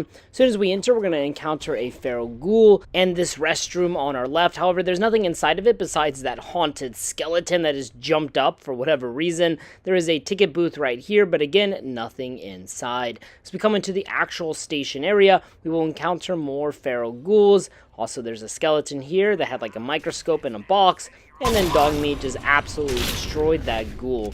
Now, the most difficult ghoul I found in here was this glowing one. Thankfully, there were no freaking reavers. I hate those motherfuckers, but yeah, pretty easy to clear out. As we get down to the actual platform, we can find a skeleton with a Chinese pistol. I don't know if this person maybe killed themselves after the bombs fell, or if something happened to them, but at least that's my assumption or my headcanon, just because, well, I don't know what else. Maybe they were a Chinese spy or something. Now, as we come back upstairs, we can find a suitcase. Also, it might be worth your while to look in some of these boxes upstairs, because in this box I found a stim pack and some buff out, so not half bad. After that, as we proceed towards the mall, we will find another ticket booth, and inside we can find a Chinese Special Ops training manual, so definitely pick that up to increase your sneak. There is a snack machine as we leave, but there was nothing inside that interested me. And after that, we go outside to the mall northwest. And that pretty much sums up this really short metro system that connects Georgetown to the mall. It is an important connection, but there is really nothing in the metro system besides that Chinese Spec Ops manual, so make sure you pick that up the next time you come on through. Thank you guys so much for watching this episode of the Unexplored Capital Wasteland, and as always, until next time. Hello everyone, the Army of Otters here, and welcome back to the Unexplored Capital Wasteland. Today we're going to be checking out the Foggy Bottom Metro, which is a fairly large metro system in the Capital Wasteland, and it links several locations like Dew Point West, Georgetown North, Metro Central, and the DCTA tunnel, which we checked out last time. Now for the purpose of today's video, we're going to be starting at Georgetown North, going inside and then finding all of the interesting loot and killing all of the raiders inside. So let's waste no more time and let's get into it. And here on the world map, you can see the location of Georgetown North, where we will be starting. Obviously, it's in the northern part of Georgetown, just right next to Georgetown West, just right to the east of it. Georgetown West is actually a bit further north, but it doesn't really matter. Now, there will be super mutants in this area. As you saw, there was that centaur there. There's some Nuka-Cola machines outside the station. And as we go inside, we can find these snack machines. This one here is a stim pack and some Mentats, so definitely we'll take those. We have a ticket booth, and there is nothing in the ticket booth, so you can just continue on past. Eventually, though, you're going to find some raiders. This whole place is filled with raiders, so it's pretty much just acting as a raider base in this current time. Now, as we come onto the train platform, we will see this poster for Captain Cosmos, which looks like a very interesting show from the pre-war era. I'd be interested to watch it at least. And then as we come to the other side of the platform, underneath the bowling alley advertisement, there is a bench. Underneath the bench, we can find Danielle's book. And while this unique book is really just junk, it is unique in that the reason it was called this is because quest designer Bruce Nedsmith's daughter took the real-world Foggy Bottom Station to college around the time that this game was developed. So obviously this book is kind of meant as a tribute to her. Now if we go down this left tunnel, we will find a raider down here, not quite sure what he was doing. Also there is a door here that will eventually lead you up to the Dew Point exit. However, we don't really want to go there yet. So we'll go down the right tunnel and we will find the entrance to the Metro Central station. Already made a video covering that station, so if you need it, you can go watch that video. Now from here I made my way to the west side of the station to go down these tunnels. There were some more raiders. There's a much bigger raider presence on this side. Also in this like little cage area, we can find a Nuka-Cola Quantum here in the corner. It's kind of the finagle your way back there. Also there were some stim packs on the table, so we'll happily take those. But from here we can just keep going down. You can go down either tunnel, the north or south tunnel. However, the north tunnel is really just a dead end. However, if we take the south tunnel all the way down, we will find the entrance to the DCTA tunnel, which again was my previous video. So if you need to know about that location, you can check out that video. There are some traps down here, so do be a bit careful. And that metro is, well, filled with mirelurks. Now, as we come back, we're going to actually go to the east again. We're going to go up through this like little staircase here to get out of here at Dew Point West. Now, we just climb up here. Eventually, we will find this room with a Protectron, and this Protectron acts as a ticket checker. And if you have 50 science, you can hack the terminal and activate the ticket checking routine. However, before you do that, so the Protectron does not turn hostile, you need to come over here to this desk and pick up this Metro ticket. That way he thinks you are a paying customer and won't attack you. He can be useful in taking out the other raiders or just working as a distraction. So there we go, to do the ticket check routine, and there's actually a little conversation between you and the Protectron where he checks your ticket. So pretty cool, a little bit nifty, and something that is quite easily missed. Now, if back in this room right next to the Protectron's terminal, we can find a copy of Nikola Tesla and you, so make sure you pick that up. Now, as we come out here, we're just going to find the exit out of the station. Now, do be careful. There are a ton of bear traps here, and somehow I managed to like trigger every single one of them, and then I crippled my legs. Just not very smart play. Also, there is a snack machine as I left that I missed when I was going through, so you can take a look and see what's inside. But that pretty much covers Foggy Bottom Metro and everything inside. Let me know if you guys have any memories of this metro. It's a pretty convenient place to access different parts of DC, so I'm sure many players go through here but don't pay much mind to it otherwise. Alright guys, thank you so much for watching this episode of the Unexplored Capital Wasteland. If you have any recommendations or ideas for future videos or future locations, please post them in the comment section down below. And as always, until next time. Hello everyone, the Army of Otters here, and welcome to the Unexplored Capital Wasteland. Here we're going to be checking out two locations, Our Lady of Hope Hospital and the Statesman Hotel. Now these two locations are kind of connected, or at least in order to access the top of the Statesman Hotel, at least initially, we have to go through Our Lady of Hope Hospital. And of course these two locations are connected with Riley's Rangers and the associated quest. If you haven't, I would probably recommend going to the Underworld first, talking to Riley. That way you can get the password for Theo's ammunition box. But it's only an ammunition box, but it does have a decent amount of ammunition. But with that, let's waste no more time and let's go ahead and jump on into it. Now, the Statesman Hotel and Our Lady of Hope Hospital is located in Vernon Square, as you can see here. I already made a video about Vernon Square and the rest of it, so if you want to see that video, please check it out. Now, in Vernon Square, there's going to be a ton of super mutants, like this one standing up in the skywalk. But yeah, just go ahead and take them all out. Most of the super mutants were already dead, but a few do respawn because, well, I cleared them out in my previous video. Now, Our Lady of Hope Hospital has a front and a side entrance. If we come around over here, though, on the outside, we can find the, emergency room, and there's a lot of skeletons and stuff. It almost looks like these people killed themselves. Not sure if that is the case, but with the blood splatter and, the broken bones there, perhaps. Now, over here on this table, we have a first aid box with some equipment in it, and quite honestly, the single best thing about this location is just the amount of medical supplies you can get from it. Now, over here in this truck, there's some more skeletons and some blood, and then there's another first aid box, so go ahead and loot it.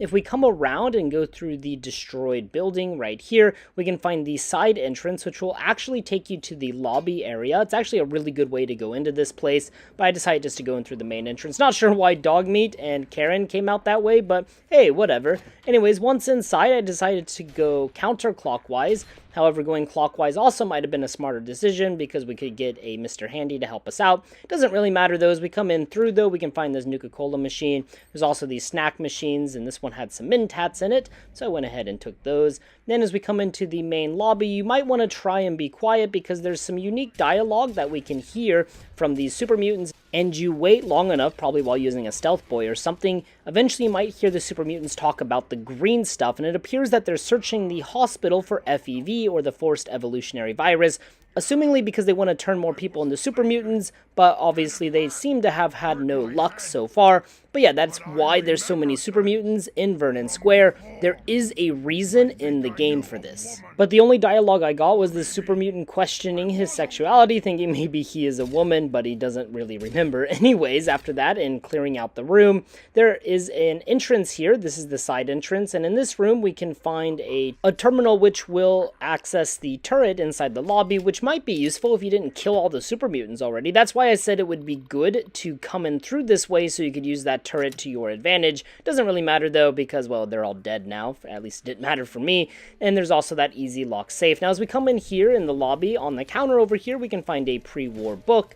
And then obviously there's a terminal. Now if you look up at the ceiling, there is what appears to be a skeleton holding another skeleton from falling down. It's kind of funny. Now if you shoot this barrel though, everything will just come falling down, and yeah, well, obviously that skeleton did not save his friend. Now there is some bathrooms over here also behind the front desk, and then this one there is a trap, so do be careful in the woman's bathroom. Don't know why though, it doesn't seem to be guarding or protecting anything in here, just trying to get people who need to take a piss, I guess. In the men's restroom there as well, literally nothing, so these bathrooms are very empty. So yeah, don't know why they trapped it, but hey, whatever suits your fancy. Now after this, if you go up those stairs, it'll take you to the next part, so if you're trying to complete the quest, you might want to go that way.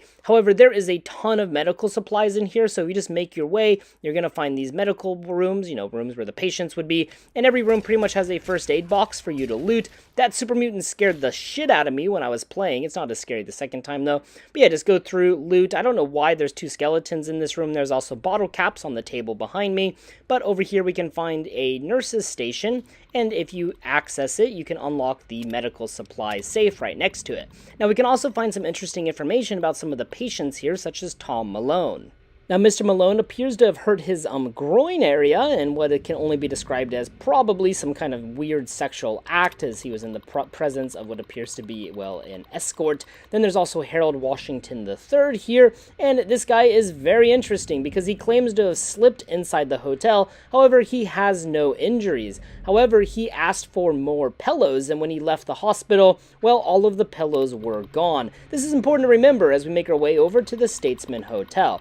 And then last here we have Richard Watson, who, if you've been through Hubris Comics, you might know because, well, he was sent here after suffering some severe burns due to one of the press machines malfunctioning and spraying caustic chemicals and steam into his face. He was then later transferred to Baltimore. But inside these safes, we can find some bottle caps and some medical supplies. Now right here it says there is an exit, and indeed there's an exit. This will take you to the dry sewer, which will connect to DuPont Circle. However, I don't want to go there right now. There's also a restroom, but there's literally nothing in these restrooms, not even first aid boxes, which is a bit disappointing. As we come into this long hallway here, we can find this maintenance area after I kill that super mutant down the hallway here. But anyways, in the maintenance area, you want to be careful because there are trip mines down here, and I didn't see this one, and it literally just blew me up. Now, there is a mine box and an ammunition box, so it might be worth your time to come on down here. Just be careful you don't blow yourself up like I did. There's also an easy locked ammunition box there.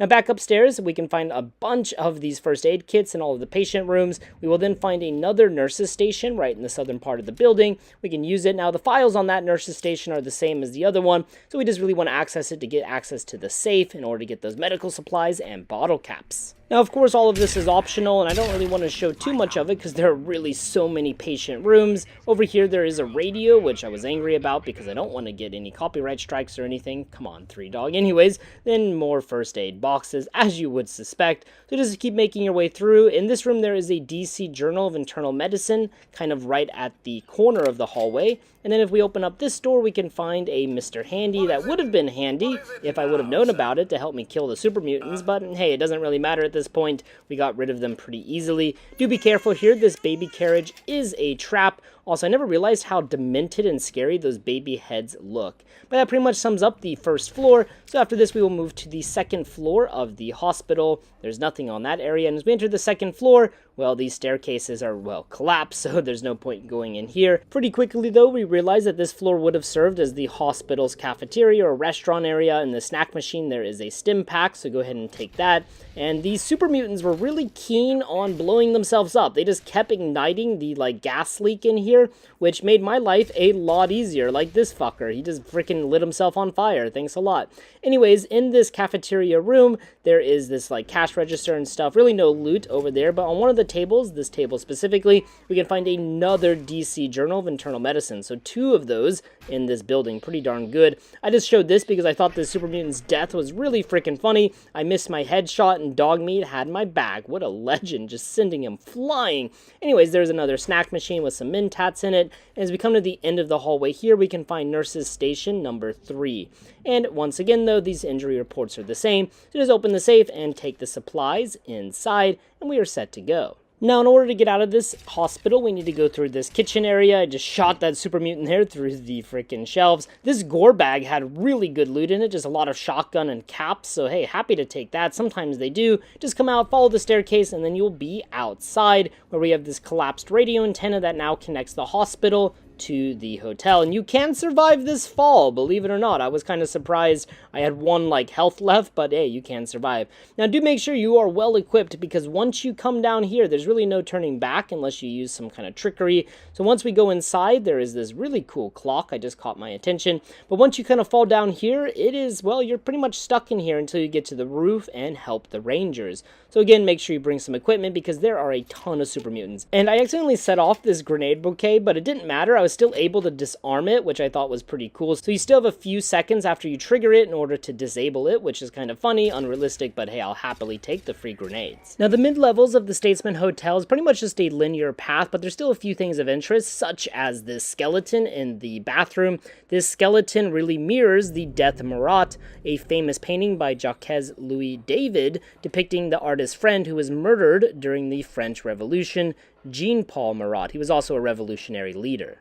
But besides interesting skeletons, we'll keep pushing our way through the hotel. There are several floors that you're going to have to climb, and there's just wave after wave of super mutants. This building also has a lot of medical supplies, and after this, dude, I got about 100 stim packs, which is pretty freaking insane. But hey, I was pretty happy with that. And in Fallout 3, there is never a shortage of stim packs. Now right here, we can find another funny skeleton. This guy appears to have died from a Nuka-Cola overdose, Of course, Nuka-Cola does have some radiation to it, so do drink responsibly. Now, the very first staircase will have Theo and Theo's ammunition box. We can find him up here. He appears to have been killed by this super mutant. Here's part of his body, kind of a bloody freaking disaster up here, but he doesn't have anything on his body. What we really want is the ammo box next to it, but you have to talk to Riley before you can access it because she will give you the code, and this will complete an optional objective. So definitely has a decent amount of ammo in it and some grenades, so definitely kind of worth just getting that password real quick. Also pretty easy. Now I finally faced my first super mutant overlord. Kind of surprised it took this long. There were not too many overlords, surprisingly, given my high level,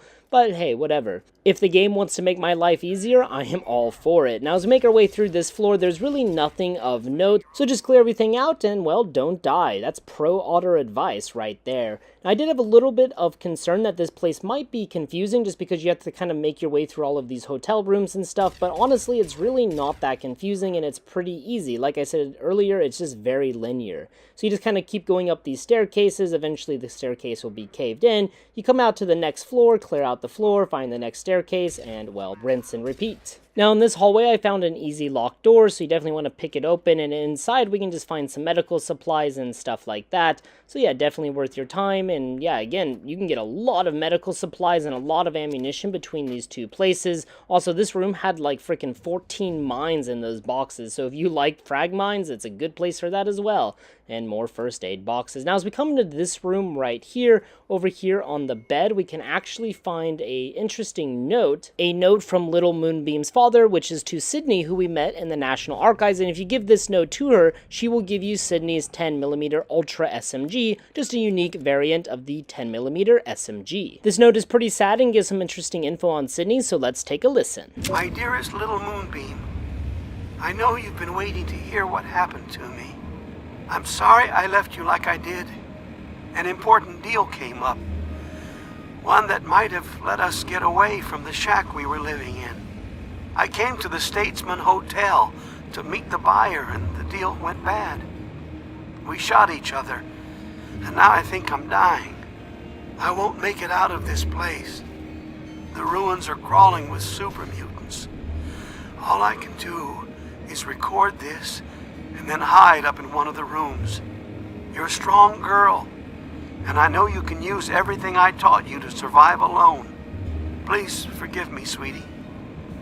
I only wanted to make the best for us. Daddy loves you very much. Goodbye.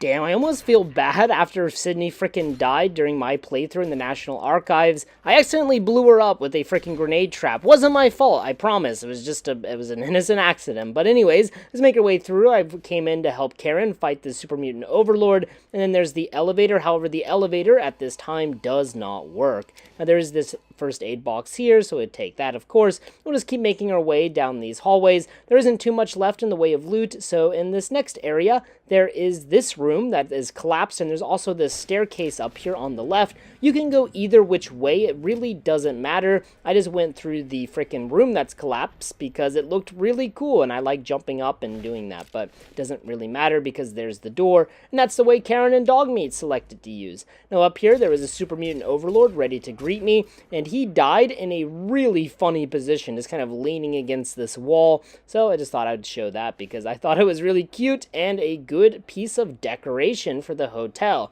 Maybe we should reopen it and just keep him right there to greet all of our new guests. Now over here, as we come down the top hallway, about halfway down, there is a supply closet with the Chinese Special Ops training manual. And as we come down here, there is an easy locked door. We'll open that up. We find a skeleton died in this freaking supply closet on top of these like broom buckets or whatever they are, and kind of a shitty way to die. And there's also 2 first aid boxes in there, so we will happily take them. Now, once we go up this staircase here, after that super mutant scared the shit out of me, don't know why I keep getting scared by these fuckers, but anyways, at the top we will find the entrance to the restaurant, the Alfresco Lounge. Now, once you get up here, you can either go right or left. Now, right is kind of like the normal way. However, if you have 50 lockpick, you can go left, and it acts kind of as a shortcut. However, I have to say, the battle that you have to fight coming out of this door is pretty freaking intense, and it's the only time I almost died during this entire battle up the Statesman Hotel.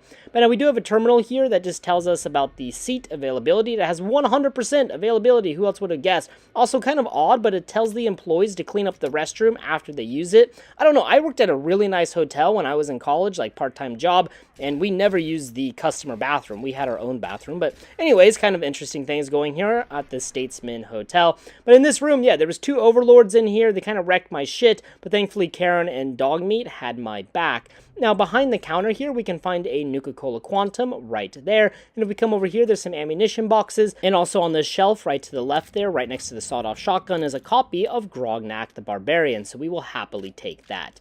Now, if you come over here to like the southwest corner, we can find the kitchen area, and there's some collapsed floor in here. And this is like the normal way you should go. I just kind of went this way to show you, but really it was just a waste of time. There's really no enemies this way, and I think it's a better attacking point than going through the locked door. I don't know if the locked door is really much of a shortcut. Now, also in the southwest corner here, we can find this maintenance protectron. You want to loot him and take this fission battery, unless you already have a fission battery, because we're going to need it for the quest. So pick up that fission battery, come up the eastern staircase, and just follow the path to the rooftop. Do not lose that fission battery. According to the wiki, it is theoretically possible, maybe just phasing it through the map or something, and if you lose it, you would really have to finagle and kind of, glitch your way out of the hotel in order to pick up another fission battery. Now over here we have the Rangers, and they've somehow survived up here for weeks, despite me ignoring their distress signal. But here we have Butcher, who is the medic for the Rangers, and he'll kind of ask us how we got up here, but we can just tell him, hey, we're the reinforcements, we're all that there is. And he's pretty impressed that we made it this far by ourselves, but really I had help. I have Karen and Dogmeat. We are a little bit of an army. And yeah, I freaking love my guys. Anyways, after that, we can go repair it. Now, if you have 75 repair, you can repair it yourself. Otherwise, just give the fission battery to Donovan here. It doesn't really matter. It's up to you. I just wanted to repair it myself because, well, hey, I'm a little bit selfish. I want all the glory. Now, downstairs, there will be some super mutants when you get to the first floor. So just clear them out. Pretty easy. There was a master, but no overlord, which is kind of weird, but makes things easier, or at least makes my life easier. Now, over here in the southeast corner, as you come off the elevator on the ground floor, there's some back rooms here you can go in. There's a snack machine and stuff like that. In this very back room here, we have some first aid boxes, so definitely take that. Now, if we go upstairs at the southeast corner on the second floor, we can find a skill magazine, so you just kind of want to make your way back here. There was some Mentats in that snack machine. And over here, we can find Tales of a Junktown jerky vendor on the desk. There's also a bed back here. Not sure who would be sleeping there, perhaps employees or something. But anyways, at the front desk, we can find the concierge terminal, and we can find some very interesting things. Now, we cannot actually access the check-in, check-out system, which makes sense. It's been over 200 years. We can find some complaints. The first complaint is from Harold Washington. If you remember, Mr. Washington III is the same man that wound up in the hospital next door. And yeah, he claims that the ice machine was leaking water, which caused the floor to get wet, which caused him to slip and hurt himself. And of course, he demanded restitution in the form of free room service. However, they found his demands to be quite unreasonable, and they suspect him of lying. The next person is very interesting, is Seneca Clarkson, who was found dead in room 302. Now, if you remember earlier, there was that patient, Tom Malone, who hit his groin area, and Seneca Clarkson was the escort he was with when he hurt himself. Now, I don't know if Mr. Malone is connected to her in any way, but eventually she was killed. Now, there is something very interesting in the hotel's terminal. It says that she was a highly valued escort for this facility, so it seems like that the Statesman Hotel was engaging in some kind of line of sex work. However, sex work is illegal in the United States, so it sounds like they had some illegal operation going on. And the next complaint is from Wanda Kellydon, and apparently there was like a cooking smell coming from her room. When they entered the room, they found out that the heated blanket that they gave her was malfunctioning, and it was literally burning or even cooking her legs, and she didn't feel any pain. The reason, she said, was, "Honey, I've been married for 40 years and I raised 8 kids. What the hell is pain?" But they also found an open bottle of pill bottles next to her bed, which explained everything. And the final complaint comes from Harold Washington III. Yet again, he claims that the carpet on the steps was coming up, which caused him to trip on the stairs and hurt himself. Again, he wanted restitution and a free night in the alfresco lounge after the accident. Of course, this hotel is growing very tired of him. Also, he has taken or stolen 23 pillows from this hotel over the past 10 months, on top of the hotels he stole from the freaking hospital. I don't know why he's so obsessed with pillows, but man, he must have quite the collection at his home. And after clearing out all of the super mutants, Butcher will come over and talk to you, and just basically say thank you for helping him and the Rangers escape, and that they are going to go over to the Ranger compound in Seward Square. So I went over there. I've already visited this location and covered it in my Seward Square video. So mainly I just wanted to come here in order to, well, finish the quest. Also, I wanted the unique minigun that you can get from completing this quest. Now, you do have an option of getting the Ranger combat armor or having the minigun. For me, I wanted the minigun because I already have a lot of power armor, and power armor is so good in Fallout 3. So I was like, yeah, I don't really need any more armor. So yeah, I went with the minigun, which is a unique minigun, and I was really happy to get it and possibly use it in future videos. Now also, if you discover locations, you will be given this GeoMapper module, and basically Riley will pay you for discovering locations in the future, which is an easy way to make some caps. And the last interesting thing here, at the top of the Statesman Hotel, there is a very easy map exit glitch. Basically, come to this pillar on the west side. Any of these pillars will be okay, and then just jump across. I took off my power armor, so I run faster. Just kind of walk around here, just keep going. Eventually, you're going to get to this corner, go to the next corner, and then look at the roof, at the little, like, diagonal thing in the roof, and then save and jump. Now, it is very crucial that you save before falling down to the out-of-bounds section, because once you're down there, there is no coming back, because since we're on top of the hotel, we cannot fast travel. That way, when you're done exploring, you can just reload your save. Now, as we jump off, right before we hit the ground, we want to put another save, make sure it's a different save, and then when we reload the save, our fall momentum will be reset, and we can survive. I've already kind of shown this area, but I found this really weird, like, ditch here. It looks like kind of like a bomb went off or something, and there appears to be really low-res water inside of it, which is kind of cool. Now, the roof of the Statesman Hotel is hella glitched.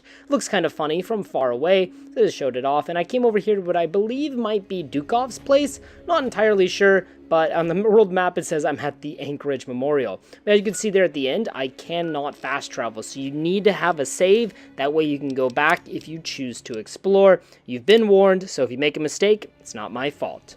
And there you guys have it, the Our Lady of Hope Hospital and the Statesman Hotel. These two locations are quite interesting, and I really love the terminal entries here about the people that used to be here, used to work here, or used to be guests here back in the pre-war era. It is quite interesting and also worth a few laughs. Alright guys, I hope you enjoyed this video. If you did, please make sure to like and subscribe. It really helps out the channel. As always guys, thank you so much for watching this episode of the Unexplored Capital Wasteland. If you have any recommendations or ideas for future videos, future locations, please post them in the comment section down below. And until next time. Hello everyone, the Army of Otters here, and welcome back to the Unexplored Capital Wasteland. Today we're going to be checking out the Fairfax Ruins, which pretty much makes up the town of Fairfax and the surrounding area. Now there is some decent loot here, but for the most part this is just a raider stronghold. So we're going to be in for a lot of fighting, but none of it is too difficult because, well, raiders are not too difficult. So let's waste no more time and let's jump on into it. Now, on the world map, the Fairfax Ruins are directly south of Vault 101 and Megaton, and just north of Andale, kind of right in the middle between Megaton and Andale. Now, as we make our way here, I decided just to go here from Megaton. I don't really know this part of the map so well. It's just a lot of kind of barren land. As we come up on the eastern side of the Fairfax Ruins here, we will find a car dealership and also a huge war between some slavers and the Enclave. Now, the slavers were not hostile to me, so I decided just to kind of be friends with them. You know, the enemy of my enemy is my friend, but honestly, they did not stand a chance. These Enclave outposts had 2 freaking death claws, a sentry bot. Man, these slavers were in way over their head. But me, Dogmeat, and Karen could easily take them all out because we are a bunch of badasses. There was also this Deathclaw here. There was 2 Deathclaws, which I've never seen before at an Enclave outpost. So yeah, this car dealership outpost is pretty freaking fortified. And we got some decent loot out of it, so I guess it was worth it. There's these like Enclave boxes. One had a lot of first aid in it, and the other Enclave crates just had some ammunition in it, but I'll happily take it all. Now the car dealership is an unmarked location. Inside, well, obviously they sold cars. cars. There's 2 cars on the showroom, and also those like 1-seaters up top. We can find a coffee machine, some Nuka-Cola or empty Nuka-Cola bottles, kind of typical stuff you'd expect to find in a car dealership. There's like 2 what appears to be like buying counters or whatever. There's some cash registers. There's a suitcase with sexy sleepwear. Not sure why that's there. Perhaps an employee had some naughty ideas after work. And then after that, we can jump up here, and then we can find a U.S. Army 30 handy flamethrower recipes on top of this generator. But for the car dealership, that's pretty much all that is of interest. So then we will make our way to the Fairfax Ruins, which is straight west. Here we're going to find, like I said earlier, a ton of raiders. This one with a missile launcher thankfully missed, and then Karen, well, shot his fucking head off. So after that, we are in the kind of middle of Fairfax, and honestly, it's just a bunch of decrepit buildings. And unfortunately, we cannot enter most of them, so yeah, that's just pretty much all Fairfax is just streets and a couple buildings that we can enter. There are a lot of ammunition boxes, so be on the lookout, like in this alley here. As we come around here, we're going to find the metro station, and there's a very large raider presence here. But honestly, between me, Karen, and Dogmeat, none of these raiders were that much of a problem, especially using VATS and stuff. Headshots with Old Painless made this a whole lot easier. That guy just turned into mist, which is kind of funny. But after that, we just made our way down this alley here, and there is actually 2 buildings in this alley that we can enter. Just kind of these copy and paste buildings we find throughout Fallout 3 and Fallout New Vegas for that matter. So just take out all the raiders, then we can go inside the building. Now the first building here is on the right, or on the right as we enter the alley. If we go upstairs, we can find a lot of mine boxes and ammunition boxes, so take everything that you can. There's some jet also over here on the table. Now from here I decided to go out the back entrance and kind of go around because I saw some red dots on the map, and these red dots are in this building, which is pretty much the same exact building design. However, this one's a little bit more in depth because it has a turret inside of it and a terminal that we can hack to deactivate the turret. Now in this room we can find a bed, some ammunition boxes, and some first aid boxes. Now that terminal is an average lock, but like I said, we can hack it in order to deactivate or change the targeting parameters of the turret, so I just deactivated it, even though I'm pretty sure it was already destroyed. Didn't really matter. Also out front, I just want to point out there's this large playground, and we go really far north, we can find this like really decayed concrete structure. We can actually jump up and get some really nice views of the surrounding area since this structure sits on top of this hill. But going back to the Fairfax Ruins and going out the back of this house, do be careful, there is a frag mine. Also, there's a frag mine at the entrance. It went off while I was in VATS. Thankfully, it was far away from me, but Dogmeat was not so lucky. After that, I just jumped down. There's a staircase here from the main road, and as we turn the corner, be careful because there's 2 traps. One of the traps I missed. There was a tripwire. I accidentally tripped it, and I just jumped off the edge, so I didn't take any damage. The other trap will make you fall into the utility tunnel without any escape, so you just have to work your way through. Of course, we're going to go to the utility tunnels anyway. Doesn't really matter that much. Now, as we go into the metro, there's going to be some frag mines right at the entrance. Also, some like Brahmin bones. Don't know what's going on there. There's going to be another grenade bouquet right here, so just disarm it. There's going to be obviously raiders down here. They're using this station as kind of a, well, small little outpost. Now in this information booth, we can find a lot of ammo and medical supplies, so happily take that. However, 1 ammunition box and 1 first aid box have an easy lock, but nothing that you probably cannot handle. We'll make our way downstairs. There's 1 more raider. There's only 2 raiders in this metro, which I thought was kind of interesting, I guess, just considering, I don't know, it seems like there would have been more. But anyways, yeah, go ahead and take out the raiders. As we come down the escalator, if we jump behind the escalator, we can find a Chinese Special Ops training manual, so we'll happily take that and then make our way over to this like little base of operations. They have a bed, some ammunition boxes, and well, that's about it. There's also a refrigerator, some jet. The refrigerator has really nothing of interest inside, just typical Fallout food. So after a quick power nap, I made my way back outside, and on the main road here, just right beneath the metro station, there's a lot of frag mines, so do be careful. The reason for these frag mines is because they sit in between Fort Independence, which is held by the Outcast and the Raiders. Now as we come over here, like I said, there's this little trap here. That little drainage pipe there will take you to the utility tunnels. Now there's 3 entrances to the utility tunnels. One is right there. The other one is over by this alleyway that we talked about earlier in the playground. There's a manhole right there. That's kind of like the front entrance, and then if you want to go in the back entrance, be a sneaky otter like I am, come down here near Fort Independence, and then you can find it right on top of this like rooftop structure with some plants and benches. So we're going to go in there, and like I said, this is kind of the back entrance, which worked out really well for me because we just pretty much snuck our entire way through it, even though we detonated that mine right there. Oops, the raiders thankfully are like deaf or something. They don't hear anything, I guess.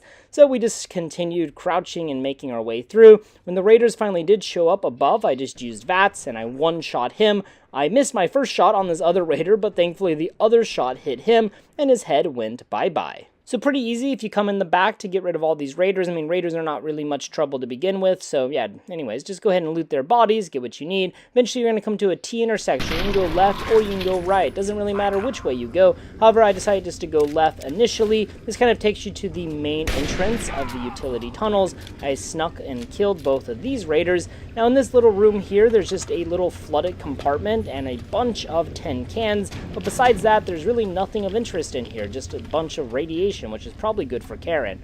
Now back in that hallway there is 2 first aid boxes, so make sure you hit those on those shelves.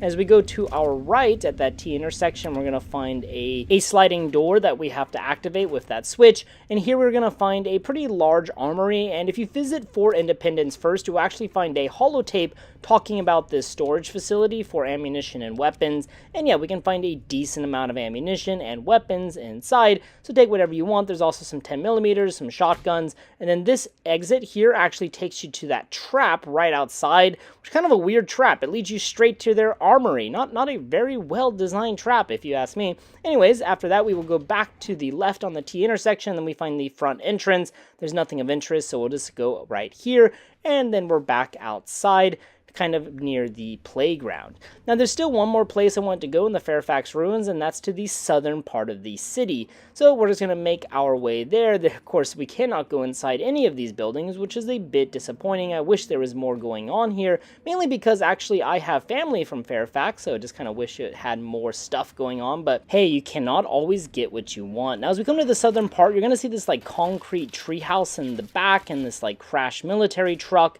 There's going to be some raiders and stuff here as well. Who's surprised? Absolutely no one. But anyways, I killed the raiders from above on the highway, which was really easy, made my life a lot easier at least. We can come over here, there's a terminal, and then we can find some bottle caps. Now normally there's a copy of Tales of a Junktown Jerky vendor here.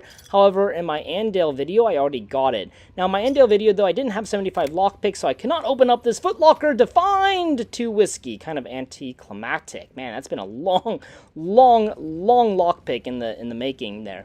Now also worth mentioning, underneath that highway from which I shot the raiders is also a flipped truck, and in the back of that truck you can find a Nuka-Cola Quantum. But besides that, that pretty much sums up the Fairfax Ruins. So what do you guys think of this location? Do you ever go here? Do you have any memories in this place? Unfortunately for me, Fairfax is kind of forgettable, which again is a little bit sad. And obviously if you couldn't figure out from what I just said, Fairfax is a real town in Virginia in real life, and a very major suburb of Washington, D.C. Alright, as always guys, thank you so much for watching this episode of the Unexplored Capital Wasteland. It truly means a lot. If you have any recommendations or ideas for future videos or future locations, please drop them in the comment section down below. And until next time. Hello everyone, the Army of Otters here, and welcome back to the Unexplored Capital Wasteland. Today we're going to be checking out the Farragut West Metro Station, which is based on the real-world location of the same name. Now this is a pretty small metro station located near the Super Duper Mart and near Vault 101. However, it grants easy access to GNR radio, which, if you can't already predict, is going to be an episode in the near future. So let's jump into Farragut West. And as I just said, it's located near the Super Duper Mart and just east of Vault 101 near Williams Wharf. Now as we approach here, there's going to be this bridge that connects across the Potomac from the Super Duper Mart to Farragut West. Now when I came under here the first time, a way long time ago in like my Super Duper Mart video, there was no freaking duck and cover here, but for whatever reason this time when I came here, duck and cover was here. And you want to be more careful than I did. There's a mine that you see me walk over now, and that blew the copy of Duck and Cover, a skill magazine, somewhere that it was never found again. I don't know what changed, I don't know why it was here. Last time I thought it disappeared because a frag mine exploded, and I thought that just sent it launching, perhaps it respawned, who knows, but now it's here, and I was very thankful. Now, as we approach Farragut West right here, it's just to the southeast of that bridge. There are some raiders in the area, and there will also be some super mutants that will try and cross the bridge, so just be on the lookout for them. But as far as the station itself, there isn't really a whole lot outside, so let's go ahead and dive on into the station itself. Now inside, immediately on your right, you're going to notice, well, a advertisement for Super Duper Mart, and we can also find this employee section, which has a toilet and an very easy locked terminal. And once you access the terminal, you can activate the Metro Protectron, which can help you fight some mole rats, but honestly this Protectron did not help me out very much. But besides that Protectron, there isn't much in that room, so we'll keep moving forward. The options to turn on the lights or to turn on the escalators do not work, you just get a system failure. As we keep moving through the metro, we're going to find some of these mole rats. We can just shoot them dead, very easy, and then we're going to find another employee section. Honestly, there's not a whole lot in here, but over behind this desk we can find a trunk, which has nothing in it. This is not Fallout 4, just had some pre-war money, and of course we can sell pre-war money because, well, it's pretty valuable and it weighs nothing. Now as I came up, I encountered a glowing one and a fucking feral ghoul reaver, and I said, fuck you, I'm going to use a mini nuke and just get rid of it easily. This gate is a very easy lock, so you can just force it without any problems, and then there's just a regular feral ghoul. Now right behind where we encountered all of those ghouls is going to be a small office, and inside of this office we can find a locked safe. Now you don't really need to pick open the safe like I did, you can just use the unlock terminal in order to open it, but inside we can find a copy of Nikola Tesla and you.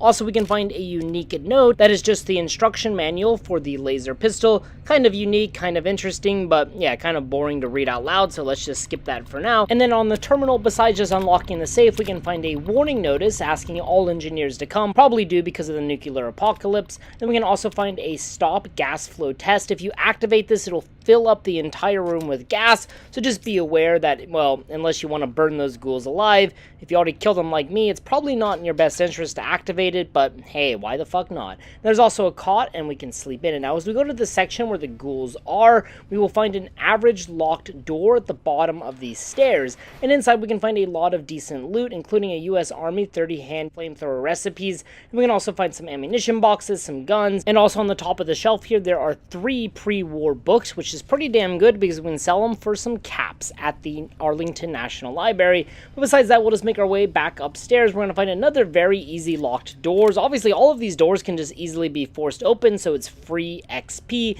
We'll walk up the stairs here, and then we can find the exit to Tenleytown Friendship Station, which will be an episode for the next video. Alright guys, thank you so much for watching this episode of the Unexplored Capital Wasteland. If you guys have any video ideas or recommendations for the next video, next locations, please post them in the comment section down below. And as always, until next time. Hello everyone, the Army of Otters here, and welcome back to the Unexplored Capital Wasteland. Today we're going to be checking out Tenleytown and Friendship Stations. These are 2 metro stations that are connected together by the rail tunnels and maintenance tunnels. So we'll be checking out both since they are in the same loading area, the same location, and there's some decent loot inside, and also a lot of friendly rad roaches. Honestly, this has been one of my favorite stations to explore in all of Fallout 3. There's some really interesting things in here, so let's waste no more time and let's jump on into it. Now here's the location on the world map. You can access it from Chevy Chase North, also Friendship Station, which is up here. I haven't discovered it yet, and then also Farragut West Metro Station will lead you straight into here, and I'm entering from Farragut West, which was the previous video, so if you want to know more about Farragut West, you can check out that video. Now if you come in from Farragut West, you can either go left or right. Left will take us to Friendship Station, whereas right takes us to Tenleytown Station. So first I made my way to Friendship Station, where we found our good friends, some feral ghouls, and we, well, politely killed them. Then there was a first aid box with some loot in it. This footlocker here actually had some combat armor in it. If you were in an early game, that might be useful. And over here we have a copy of Line Congressional Styles. Definitely pick that up. Always will welcome skill books. Now as we come into the next part of the station, the actual station area, there will be, well, more friends. In this video, I'm just going to refer to ghouls as friends because this is Friendship Station. This video is all about making new friends. There's even friendly rad roaches. I kind of felt like a dick going back and just watching me kind of massacre these freaking rad roaches. I killed them all. They're dead. Every single one of them. And not just the men, but the women. And the children, too. They're like animals. And while these ghouls and radroaches might not think I'm very friendly, I do think Dogmeat and Karen would say, well, I'm somewhat friendly. Also, I'm starting to suspect that Dogmeat has superpowers or something, because after I killed this ghoul, Dogmeat like fucking launched himself at the speed of light, just freaking going crazy. So yeah, enemies better watch the fuck out for Dogmeat. Now, if you make your way to the back of Friendship Station, there is not much in the way of loot. However, we will find the bestest friend of all, a fucking feral ghoul reaver. I hate these things so much, but I did find out having Karen with me really helps improve the time to kill. Before Karen, it took about 40 to 50 seconds. Now it only takes about 20 seconds, so not nearly as annoying. So yeah, having more friends, well, definitely helps. I feel like this is some kind of anime episode where Otter is learning about the power of friendship. Anyways, we can jump on top of that train, but there's really no point. As we come up to the top of the station, we can find this dead wastelander next to this burning hut. This is a really wild scene. I don't know anywhere else in Fallout 3 where we can see fire that looks like this, so I just thought it was really unique, and it's also why this place is so smoky, because of this fire. Now, there is a Nuka-Cola Quantum sitting there on that bench, so make sure you pick up that. As we navigate through the rest of the station, the smoke really becomes apparent. It even is hard to see to the end of the tunnel here. So yeah, just pretty cool effect, pretty cool world telling. Don't know why that hut caught on fire, but yeah, anyways. And here we found more friends, these stupid freaking rad roaches, man. And yeah, they will not attack you, but my teammates also attack them, so hey, I guess fuck you, rad roaches. Now, eventually you're going to find this office area, and there's going to be some junk and stuff on the table. You can see this rad roach also was just begging for its life, and I just murdered him. Anyways, there's some junk and stuff on this shelf. If we go back into this other room, there's some decent loot. We can find some Kims here on the shelf, some Rad-X, some Radaway. Then over here we can find an average lock safe and an average lock terminal. There is a Vault-Tec lunchbox on the desk as well. After hacking the terminal, we can open the safe, or you can lockpick the safe, up to you. And inside there was some caps and ammunition. Now over here on these lockers, there's apparently a copy of Grognak Barbarian. I was searching, and I finally found it. It's at the top left of this locker. It's kind of hard to see, and it's also kind of hard to pick up, but if you zoom in, you can definitely pick it up, and I need it because my melee is not at 100 yet. After that, we go to the men's restroom, and I found friendly rad roaches. These rad roaches actually appear as friendly on the world map. After missing all of my shots, I just let them live. Figured maybe I should let these guys live because they show up as friendlies. Anyways, in here, this third toilet on the right actually has a trap on it, and if you disarm it, you will get some microfusion cells. Now, as we approach the door, there's an advertisement for the Museum of Technology, and outside will take us to Friendship Heights, but that will be a story for another day. Now, going back towards Farragut West, where we entered the station, this time we're going to go down the other path that will take us to Tenleytown Station, towards the Chevy Chase exit, which will take us to GNR Radio and the Brotherhood of Steel. But yeah, just make your way through here. There's still some smoke and stuff here as well. I found this lone super mutant, not sure what the heck he was doing down here. Then also there's some feral ghouls and stuff in this room. Perhaps super mutant was just searching for friends in Friendship Station, so kind of ruined his entire day there by freaking murdering him. Unfortunately, Tenleytown Station does not have very good loot though. In fact, there's no skill books or anything like that here. And if we go towards the exit, go towards the upper part, we can find this information center, and there's a paint gun inside. There's some floodlights over here. I'm only pointing all of this out because there's nothing else of interest in here. So yeah, kind of just a boring normal station, not nearly as cool as Friendship Station. Now, as we come to the exit yet again, we will find some more friendly rad roaches definitely making their way towards Friendship Station. Man, the power of friendship is amazing. And that covers Tenleytown and Friendship Stations. Let me know what you guys think of this location, if you have any memories here. Definitely one of my favorite stations now in Fallout 3. There's just a lot of cool things going on, very unique, some Easter eggs, and I absolutely love it. Alright guys, thank you so much for watching this episode of the Unexplored Capital Wasteland. If you have any recommendations or ideas for future videos, future locations, please post them in the comment section down below. And as always, until next time. You're listening to Galaxy News Radio, and I'm your host, Three Dog, Lord and Master of all I survey. What rhymes with shoes and often gives you the blues? That's right, it's time for the cashews. Okay, that doesn't really rhyme. How about news? Perhaps I'm just speaking for myself, but Three Dog is definitely my favorite radio host in any of the Fallout games. Now, one big downfall of the Unexplored series when I make these videos is I have my radio and the radio volume turned off, and mainly this is just because of monetization and copyright issues. But Fallout's radio is so important to its atmosphere and to the world. And Three Dog definitely symbolizes that, as his reporting changes throughout the game depending on the player's actions. If you're good or bad in the game, Three Dog will report it, or he will criticize you for your actions, which I think is so freaking cool. So today we're going to be checking out Galaxy News Radio and the district that it's located in, Chevy Chase. Now here's the GNR building on the world map. Also, we can find Chevy Chase North and Chevy Chase East. You have to come to Chevy Chase in order to access the GNR building. The easiest way to get here is via Farragut West, which is just east of the Super Duper Mart, and I made a video about that a while back, so if you need it, you can check it out. Now as we come to Chevy Chase, we're going to be immediately greeted by these super mutants. Now quite honestly, there's really nothing special in Chevy Chase. There's no special loot or anything. You just want to kill the super mutants and move on. I decided to head over to the east real quick just because I wanted to discover the station, the marker on my world map. This car freaking blew up and scared me, actually. Don't know why I got scared so easily. But then there's Chevy Chase East. I just wanted the marker on my map. Now there are two of these Polwotsky shelters right here. One of them just has a skeleton inside of it, and the other one has a little bit something interesting. There's a frag mine in front of it, so be careful. And inside we will find a teddy bear, 3 purified water, and a lead pipe. Not sure what this teddy bear was up to, but definitely trying to protect his water from the nuclear apocalypse and from some super mutants. Now you're going to want to make your way through this destroyed building in the southern part of Chevy Chase where those super mutants were originally. This building is really destroyed. We're going to go up it and go through this alley. We're going to find a bed, some energy cells. This super mutant's going to scare the shit out of me. Man, so many jump scares, but we got rid of him.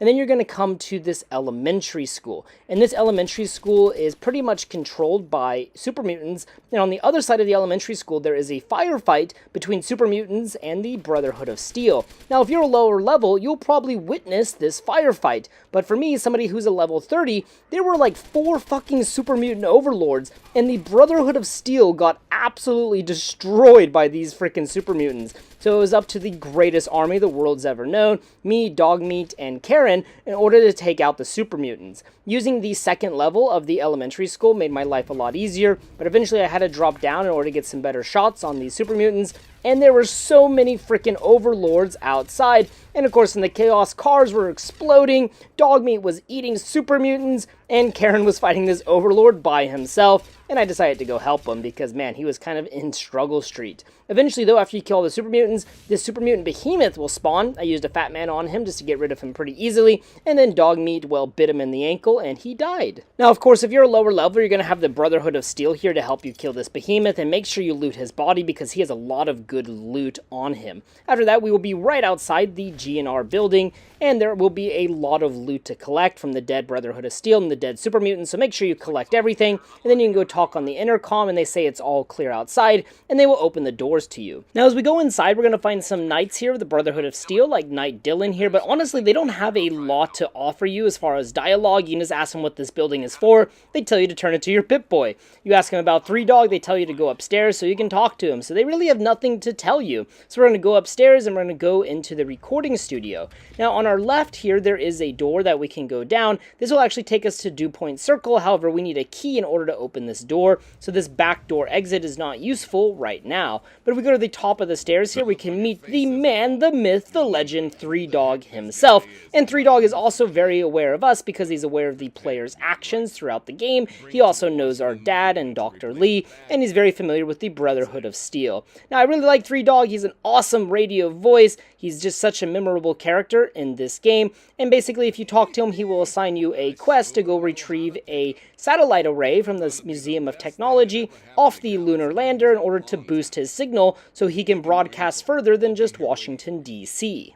And of course, that'll be a story for another day, but that'll start the quest, simply titled Galaxy News Radio. Now, as far as loot, there isn't a whole lot. If we go to the recording area, we can find a big book of science, which will increase your science skill by 1. However, you're gonna have to steal it so you can pick it up and hide in a corner to make sure Three Dog doesn't notice you. Now, there's this other room here that's pretty trashed, and the floor is falling out, and we can drop back down and go back down to the first floor. Now, honestly, there is not any really major loot on this floor. However, if you're friendly with the Brotherhood of Steel, you can take some first aid supplies and some ammunition so you can look around and see what loot you can scavenge. There's some bathrooms and stuff like that, but really nothing in them. The biggest thing of interest is if we go to the northern side of the building, we can find an interesting little balcony. There's like an employee room, there's a Nuka-Cola machine. We want to go over to this staircase in the northwest, and we go outside, we'll be on the second floor of the GNR building. Obviously, this would have been useful earlier during a fight, but the thing I wanted to point out is if you look off in the distance, there is a severe absence of any buildings, and it kind of looks really bizarre because we're supposed to be near the downtown area of Washington, D.C., and it looks really empty outside there, but I know maybe it's just because the game was made in 2007. Alright guys, thank you so much for watching this episode of the Unexplored Capital Wasteland. I hope you enjoyed. Let me know what you guys think of Three Dog. Do you share the same opinion? Do you have a different opinion? I'd be interested to know. If you guys have any recommendations for future videos or future locations, please drop them in the comment section down below. And as always, until next time. Hello everyone, the Army of Otters here, and welcome back to the Unexplored Capital Wasteland. Today we're going to be checking out the Raid Shack, which is just this small house here, and this is recommended by Random Info Guy 555. So thank you for recommending this. He wanted me to go find the unique weapon Stab Happy, which I do have to say is a pretty darn good name for a weapon. Now, the Raid Shack is located just east of Bethesda Ruins. I haven't discovered Bethesda Ruins yet, but they're literally right here. And it's also just south of Wheaton Armory and east of Big Town. Now, as I made my way here, we're just going underneath the collapsed monorail tracks, and then you can notice the Raid Shack just because it has all of these defenses and stuff around it. Also, you might find a couple raiders outside, like I did. I was trying to snipe this raider. I got her health down all the way to like 1, and then I couldn't even kill her. I couldn't get the landing shot. I think I just shot dog meat there by accident. Sorry, dog meat, and thank you for finishing her off. Now, there was one more raider that went behind the house. I don't know where he was going, but he was making his way kind of down that cul-de-sac there. But unfortunately, the rest of these houses don't really have much in the way of loot. But yeah, you can go take a look and see what you can find. Now, on this table here, there's a stim pack and some ammunition boxes. And if we go over here to this camper, we can find a bed, some ammunition boxes, and some buff out on the table. But as far as the outside area, that's pretty much it. So we'll make our way inside the Raid Shack. Inside, I found 4 raiders, all of which were pretty easy to kill because I have 2 companions with me, Dog Meat and Karen, and we just took out all of the raiders pretty easily. Don't even think they got a shot off. Now, at the top of these stairs here, we can find an empty footlocker, so yeah, don't even bother with it. Inside of the master bedroom, we can find a bunch of empty whiskey bottles, an empty trunk, and then tales of a Junction jerky vendor, which is by far the best loot in the upstairs area. And then in the next room, we can find this bunk bed, and then on the table in this like wooden box here, we can find some Radaway, so pick that up. In the box next to the bed, there's just some detergent. Would not recommend taking that for medicine, but hey, you can do you. And over on the table, we have a kind of funny scene. We have a skull next to some jet and a pencil. So I just imagine some raider was high as shit and just kind of messing around with that skull because, well, he was on jet. Also in the box, there was some pre-war money and mentats, as you may have saw. Now, as we make our way back downstairs, we can find a raider, and this raider had Stab Happy on him. Stab Happy is a unique combat knife in the game that gives 100% chance of criticals, which is pretty damn good. Besides that, in the kitchen, I also found some buff out, some food. In the refrigerator, there's some nice, good old alcohol. So if you need a friend, there you go. Now, the rest of these houses are pretty much just decrepit with nothing in them. There's some mailboxes and stuff you can look through. There was this Protectron. Don't know what he was doing out here, but Karen just wrecked his shit. Also, this one house had a garage door, which I thought was pretty unique. I've never really noticed many houses with garage doors. I'm sure there's more, just something I never noticed before. And there you guys have it. The Raid Shack. A pretty interesting small little just raider camp and a really good weapon to boot. So what do you guys think of Stab Happy? Is it a must-have weapon for you? Let me know in the comment section down below. Thank you guys so much for watching this episode of the Unexplored Capital Wasteland. If you have any ideas or recommendations for future videos, future locations, please post them in the comment section down below. As always, guys, thank you so much for watching. It really means a lot. And until next time. Hello everyone, today we're going to be checking out the Vault-Tec HQ, or Vault-Tec headquarters, in Fallout 3 in the Capital Wasteland. Obviously this was once a pretty important facility for Vault-Tec, located in downtown Washington, D.C., and given some of the ties that Vault-Tec had to the US government, especially with lobbying and other shenanigans, who knows what. So this location might have a lot to offer, but honestly there's not a lot going on here. Besides a small tie to the quest, Agatha's Song, there's honestly not much reason reason to come here besides, well, it has decent loot. So let's go ahead and jump on into it. Now, Vault-Tec HQ is located in Vernon Square. I've made a video about Vernon Square and how to get here, so please check out that video if you need that information. But it's right next to Vernon Square North, which connects to Metro Central. Also made a video about that. Now, right outside, we have this destroyed bus, and you also might find some super mutants. However, I already killed them all a while ago, so it's pretty peaceful here. Now, as we enter, we will find a large Vault 101 door being displayed, probably as some advertisement, and we will be attacked by, well, I don't know what this super mutant is doing here. I think he got trapped down there by all of these robots, but we're going to find a fuck ton of robots. Also, there appears to be a gas leak in this kitchen. Accidentally caught myself on fire, but thanks to my lovely companions, well, we were able to kill the sentry bot, no problem. Now, honestly, in the reception area here, there is not a whole lot to loot. We can also find some bathrooms. One of the sinks fucking fell off. I have no clue how that happened. Maybe an earthquake. I don't know. There's not many earthquakes in DC, but who knows?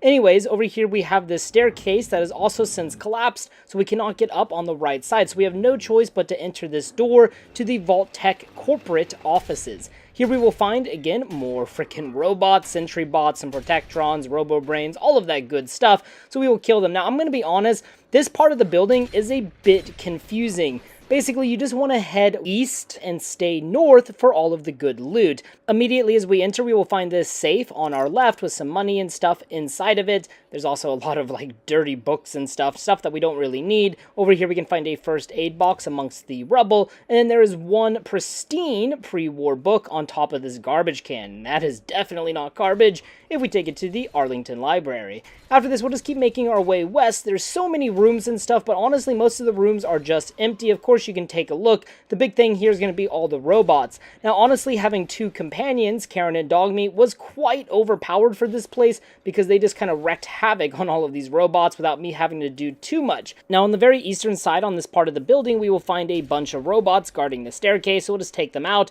and then we're on the second floor. Honestly, there's not much reason to go south, and obviously a lot of the flooring has since collapsed, so you need to be careful not to fall back down, otherwise you're going to have to find your way back upstairs. I basically found you want to kind of head to the northwest. Up here we will find eventually a room with a Nuka-Cola Quantum, and there's not much else in this room, but in the room immediately to the east or immediately to the right, we can find a big book of science up here on this shelf, but we kind of have to jump up and finagle our way to get it. It's a little bit tricky, but on my third try I was able to snag that big book of science. Not too big of a problem. Just be careful not to fall. As we also come back, if we go to the second floor of the room with the safe, we can kind of walk along the wall here, hug it, and we can find this supply closet here that has some decent loot in it. It has a first aid box and two easy locked ammunition boxes. For me, they just had some microfusion cells inside of them. Also a laser pistol, and best of all, there is a stealth boy on the shelf there. But besides that, there really isn't a whole lot on the second floor.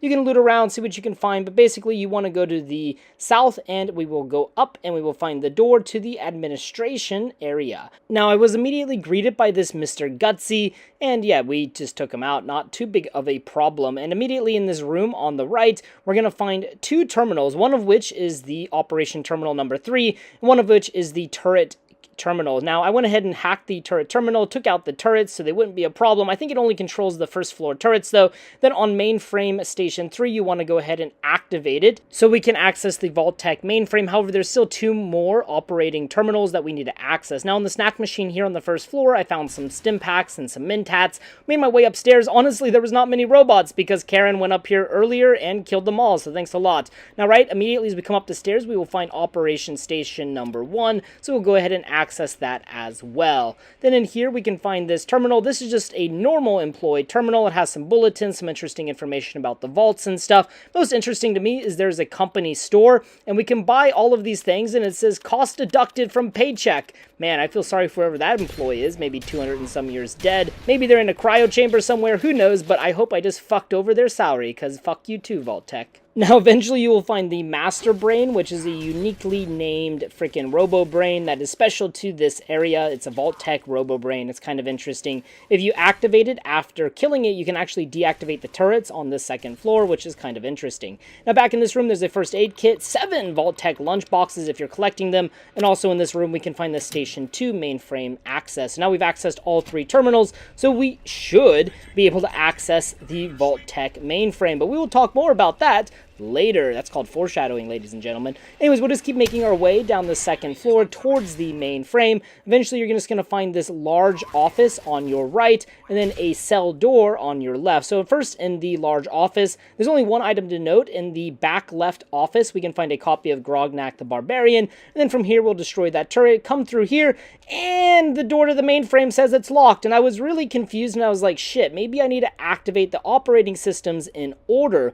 Now, I tried looking this up on, well, good old Google, and I couldn't get a clear answer, so I just reloaded the save real quick. I just dashed through here, activating all of the terminals in order, and the result was the same. The door wouldn't open. Upon further research, I found out there is a glitch that if you have completed Agatha's song, there is a glitch that prevents this door from opening. However, we can still access this terminal if we are a sneaky otter. So if you too, ladies and gentlemen, want to be a sneaky otter, go to the mainframe room on the first floor, jump up on this pipe, jump up on this like computer terminal thing, jump over here to this computer terminal thing, and then jump up and you can access the mainframe.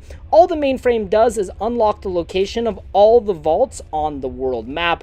It's not too spectacular, but I just wanted to access it because, well, fuck you, Bethesda. Why is it freaking glitched? Anyways, there is the Vault-Tec logo on the master brain. I just wanted to show it off. Again, it's not really a special robo-brain, but it is special. It has a unique name and a unique design. However, in the reception area, I found the most special robo-brain of all. I present to you the Nuka-Cola machine robo-brain. One of a kind and absolutely freaking hilarious. Unfortunately, Karen and Dogme killed it. I didn't want to kill it because I think it was probably an endangered species, and now it is extinct. And it's also very, very loud in death. But before we jump down from the reception area and have to go all the way back through, we want to grab this Tales of a Junktown Jerky Vendor. Also, there's 2 sugar bombs up here. Might want to pick those up if you want to make the special version of Jet. But yeah, that's pretty much all there is to it. I really enjoyed this Robo-Brain and Nuka-Cola machine combo. I was able to loot both of them, thankfully, and take, well, very minor loot. Alright guys, there you guys have it. Vault-Tec HQ. I had a lot of fun exploring this place, actually, mainly because of the glitches. It made it a lot more fun. So, hey, sometimes glitches can be a good thing. Let me know what you guys think of Vault-Tec HQ. Let me know if you guys have any ideas or recommendations for future videos or future locations in the comment section down below. Thank you so much for watching, and as always, until next time. My entire YouTube journey has brought me to this moment, to visit the very laboratory where the man, the myth, the legend was constructed, where he was put together, where our Lord and Savior Todd Howard was born. Bethesda, Maryland.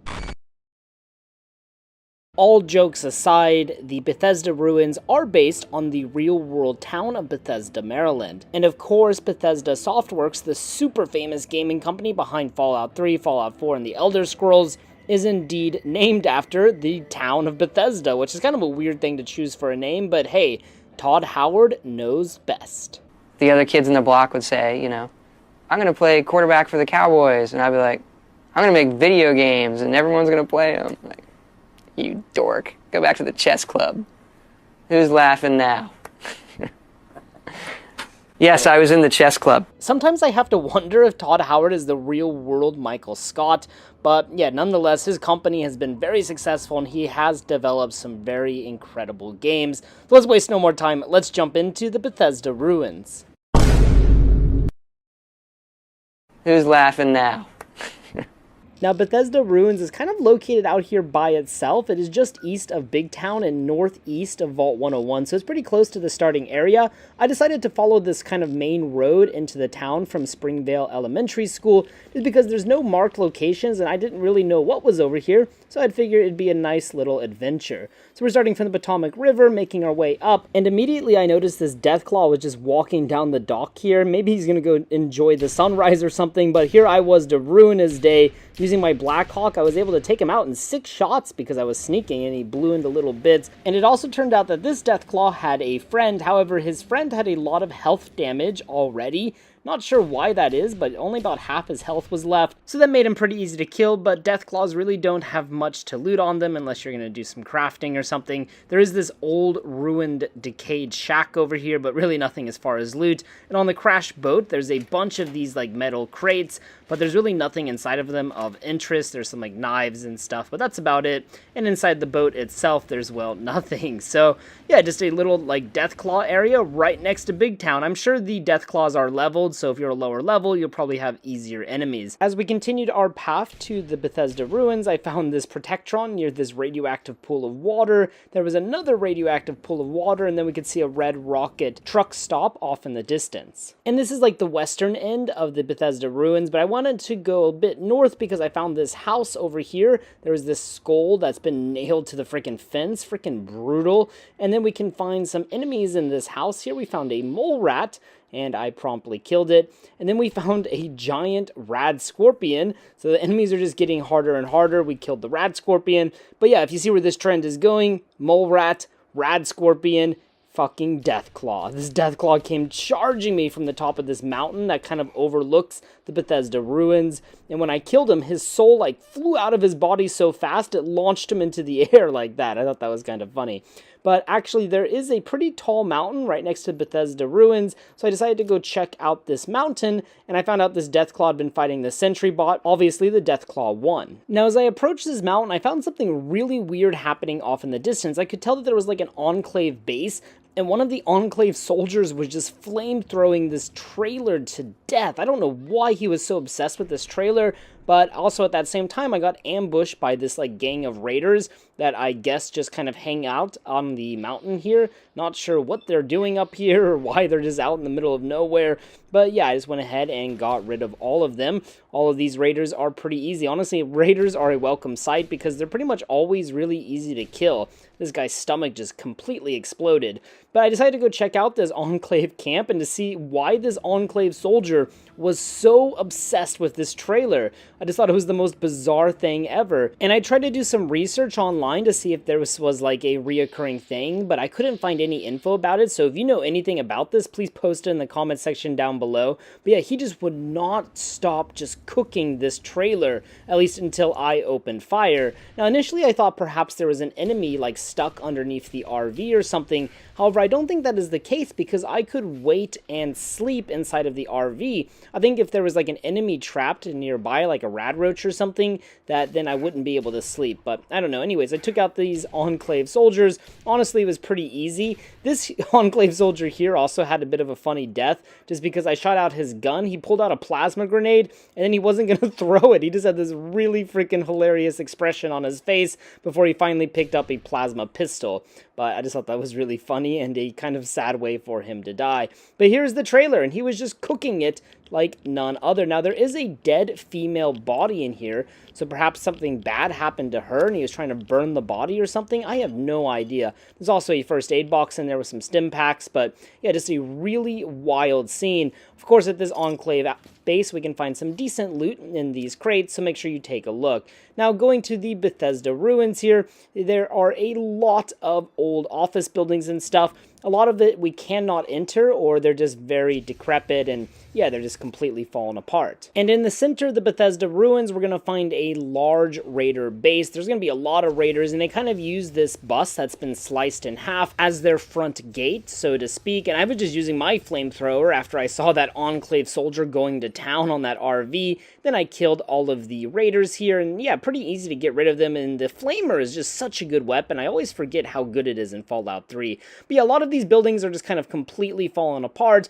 And honestly, there isn't much inside any of these buildings in the way of loot, besides the two main buildings here that appear to be like Bethesda's old office buildings or something, I don't know. But anyways, as we come in further, we can find this bus and this like gated off section where they're protecting the entrance to Bethesda East. I was trying to flank the raiders, but I found out that fence goes all the way around so you can't flank them, and then I accidentally set this car on fire, and then boom, big explosion. The car landed right next to me as I was looting that raider. Pretty badass, if I do say so myself. After that, freaking Karen and Dogmeat finally showed up. Don't know what took them so long, but yeah, they helped me kill the last raider. Thanks a lot, guys. Now, the first Bethesda office building we're going to check out is Bethesda West, and there's going to be a lot of raiders in here. Who's surprised? Absolutely no one. Now, this building has a lot of loot inside of it, a lot of decent loot. However, a lot of the loot in this area is like hidden and stuff. Now, on the front desk, we can find this big book of science. There's the turret control terminal. I already destroyed the turret though, so it really doesn't have much point.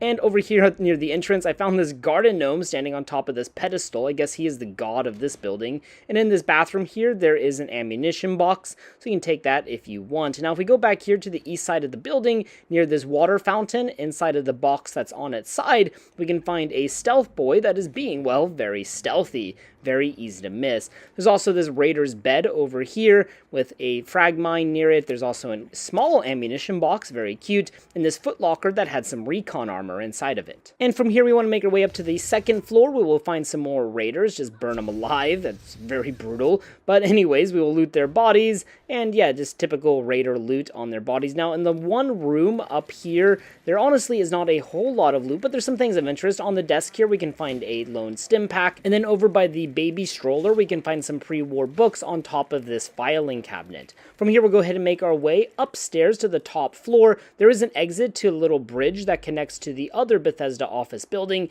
and in this one room on the top floor, there's a ton of traps. Don't know why they rigged 3 shotguns like that. You'd have to be a freaking idiot to walk into any of these traps, but yeah, it's kind of funny nonetheless. There's also this huge hole that leads to the very beginning of the west building, and yeah, there's some grenades and stuff that you would hit if you fell down. Now, in this room, you don't want to just fly through it. There's actually a lot of decent loot. However, a lot of it is actually hiding. Now, the first interesting thing that you'll probably notice, it appears that these raiders are cannibals. They have a bunch of chopped human body parts over here in this cooler. Now, if we come over here to this shelf, we can find a stealth boy right there. And then if we head over to this desk in the corner of the room, we want to pick up this box and empty it all out. And at the very bottom of the box is a copy of Dean's Electronics, a very well hidden copy of Dean's Electronics. Now, if we go over to that cooler from earlier with the human body parts, we're going to find this pyramid of boxes. We want to lift all of these boxes up, and we want to lift up specifically the back box, and we can find a mini nuke underneath all of them. And that box did not have anything. I wanted to fall down and see if I could disarm the grenade trap. There was a prompt. It was very quick. I missed it. And then I decided to blow up Karen, apparently. And then more grenades fell. And yeah, poor freaking Karen, man. He's just like my guinea pig or something. Now, if we go out through that door on the top floor, like I said, there's just a bridge that leads to Bethesda East. There are some ammunition boxes up on the bridge that have 308 rounds, obviously for a sniper. Now, I wanted to enter the East building from the front. Karen actually came out the building. I guess he's actually kind of like a raider, apparently. Anyways, on the first floor of this building, we're going to find some raiders, obviously. And yeah, there's not a whole lot in the way of loot. There were some mentats and stuff on this desk, but we pretty much just want to make our way upstairs. The one interesting thing on the first floor was this toilet that has 2 human skulls in it. Don't know what they're trying to do with those skulls, but yeah, kind of gross. Now, to get up to the second floor, we have to come through this collapse section. We're going to find a bunch of bunk beds and stuff. We're going to find some cubicles. I just skipped the cubicles for now, but we'll go back to get some loot. And in this room, we're going to find a lot of raiders. Actually, one of these raiders is the raider boss. However, they're not labeled raider boss, but they are the boss of this place. They have the safe key on them, and they also have a U.S. Army 30 handy flamethrower recipes on them. Over here in this bathtub, I don't even want to ask what's going on. There's water in the bathtub, which is actually a very unique thing in Fallout. There's not usually water in the bathtubs. There's a dead mercenary in the bathtub, and then there's dirty water in the bathtub. So I can only assume that these raiders like to drink dead mercenary bath water, which is absolutely disgusting, and they're probably paying a lot of money for it. Now over here we can find a bobblehead for lockpick, so definitely pick up that. Then we can find that safe. Since we have the key, we can open it quite easily. There is a turret control terminal here, however it's kind of pointless at this point. We destroyed the turret. And over here on this workbench we can find a bottle cap mine. Now if we go back to those cubicles from earlier, this cubicle right here has 2 magical missiles. They've been like enchanted by Harry Potter or something. They're just floating there. And underneath them is a Chinese special ops training manual, so we'll definitely go ahead and take that. Now in the room where we entered, we can find this like longhorn skull and a box of sugar bombs. There's also this first aid kit here next to the bunk bed, so we'll go ahead and open up that and take what we can find. And then the last place of interest here is the Bethesda Underworks, which is basically the Bethesda Metro. Now if you come in through the main Metro entrance, you're going to get absolutely attacked and ambushed by these feral ghouls. They're going to rush you pretty crazy, and there was also a feral ghoul reaver. However, I found out a flamer is a great weapon to use against a Reaver. It only took 10 seconds to kill, so that's a really good discovery. I found out they also apparently sold cigarettes in these old snack machines, which is quite interesting. Then over here on the top floor on this bench, on top of a bucket, we can find tales of a Junktown jerky vendor. And then if you look directly above you, we can see why this place has feral ghouls. There are radioactive barrels falling through the ceiling onto the train tracks below. Now, for the most part, Bethesda Underworks just follows this very linear path. We're just going to follow it. Eventually, you're going to come to this skeleton that has this bucket of stim packs and Radaway right next to him. A really chill skeleton, but he tried to kick me. I guess he realized I was going to take his stim packs and stuff, so yeah, kind of a dick of a skeleton. Anyways, keep making our way through, and then we eventually will find this closet that is open. There's a skeleton here with a stealth boy who also got angry that I took his stealth boy. There's nothing in this box, but I was just trying to empty it for the junk to see what was inside, but I couldn't get the junk out because it's too stuffed in there. There's a first aid kit. On the shelf, there's a Vault-Tec lunchbox, some frag grenades, a copy of Grognak the Barbarian, a Nuka-Cola Quantum, and underneath this box here, we can find a mini-nuke. So we can find 2 mini-nukes in Bethesda Ruins, pretty darn good. And then some more frag grenades and 2 ammunition boxes. So overall, this supply closet was really, truly a supply closet. It has a lot of really good loot in it.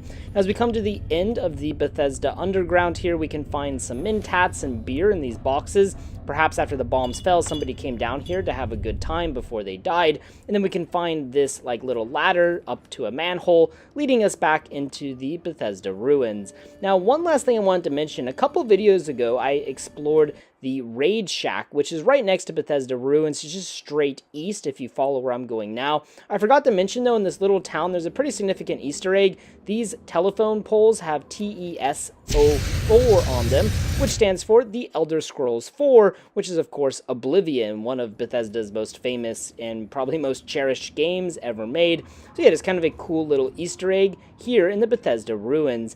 And there you guys have it, the Bethesda Ruins, the home of Todd Howard, the man, the myth, the legend. Let me know what you guys think of the Bethesda Ruins. Do you come here often? I honestly think it would be a pretty good place to go early game to get some decent loot and weapons, but I'm curious to know what you guys do. Alright guys, if you have any recommendations or ideas for future videos or future locations, please post them in the comment section down below. Thank you so much for watching, and as always, until next time.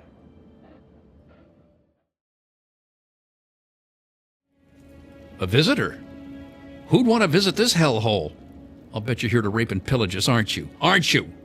Not that it matters. We're all super mutant snacks anyway. We got 2 things to do in this town. Suck and die. No one ever makes it in this place. You won't find any stores to loot here. Man, I don't know if I've ever heard a better introduction for a town in all my life, but yeah, the residents of Big Town definitely have it rough. Hello guys, the Army of Otters here, and today we're checking out Big Town and the Germantown Police Headquarters. Of course, these 2 locations are connected to the quest, Big Trouble in Big Town. Now, I feel like it goes without saying, but Big Town is connected to Little Lamplight, because once the kids in Little Lamplight become adults, they have to move to Big Town. They have no choice, which is kind of cruel, because Little Lamplight is safe, and Big Town is a literal hellhole. So let's waste no more time, and let's go ahead and jump on into it. We're going to start at Big Town. Now, Big Town and Germantown Police HQ are located just north of Vault 101, and they're very easy to reach in the early game. Now, I have very early memories of this quest into my Fallout playthrough because Big Town was the first town I ever visited in any Fallout game, and it's part of the reason I held off on doing this quest for so long, just because it's very nostalgic for me and I just don't really know how to do it justice. Although, honestly, the quest, looking back on it, is pretty darn simple. The first time you come to Big Town, Dusty here will tell you that the town was just raided by some super mutants, and then that they kidnapped some of the residents of Big Town and took them away to the Germantown Police Headquarters for God knows what fate. And from here, the player character can offer to help out this small little town. Even though it's called Big Town, it is not that big. Now, there are a few buildings that we can explore. The first one here is the clubhouse. Honestly, there's nothing going on in here. There's a lot of rubbish. Somebody was smoking a cigar. And yeah, there's nobody inside even. Now, my favorite resident here is Pappy because he's so freaking negative. And yeah, he just has a very bad view, and he pretty much has accepted his reality that he's gonna frickin' be murdered or enslaved, which is kind of sad. So anyways, he was at the beginning of the video to kind of illustrate the atmosphere that this town has, really depressed and really hopeless.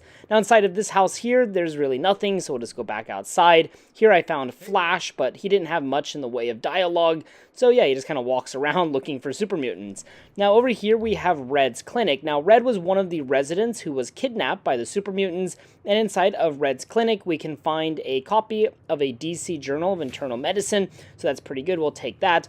And then you probably noticed as we entered, but there is a patient within the clinic, and his name is Time Bomb. Basically, he was injured during the super mutant attack. If you have 40 medicine, you can actually help him out and make him conscious, and then you can talk to him. But he doesn't really have much to offer us yet.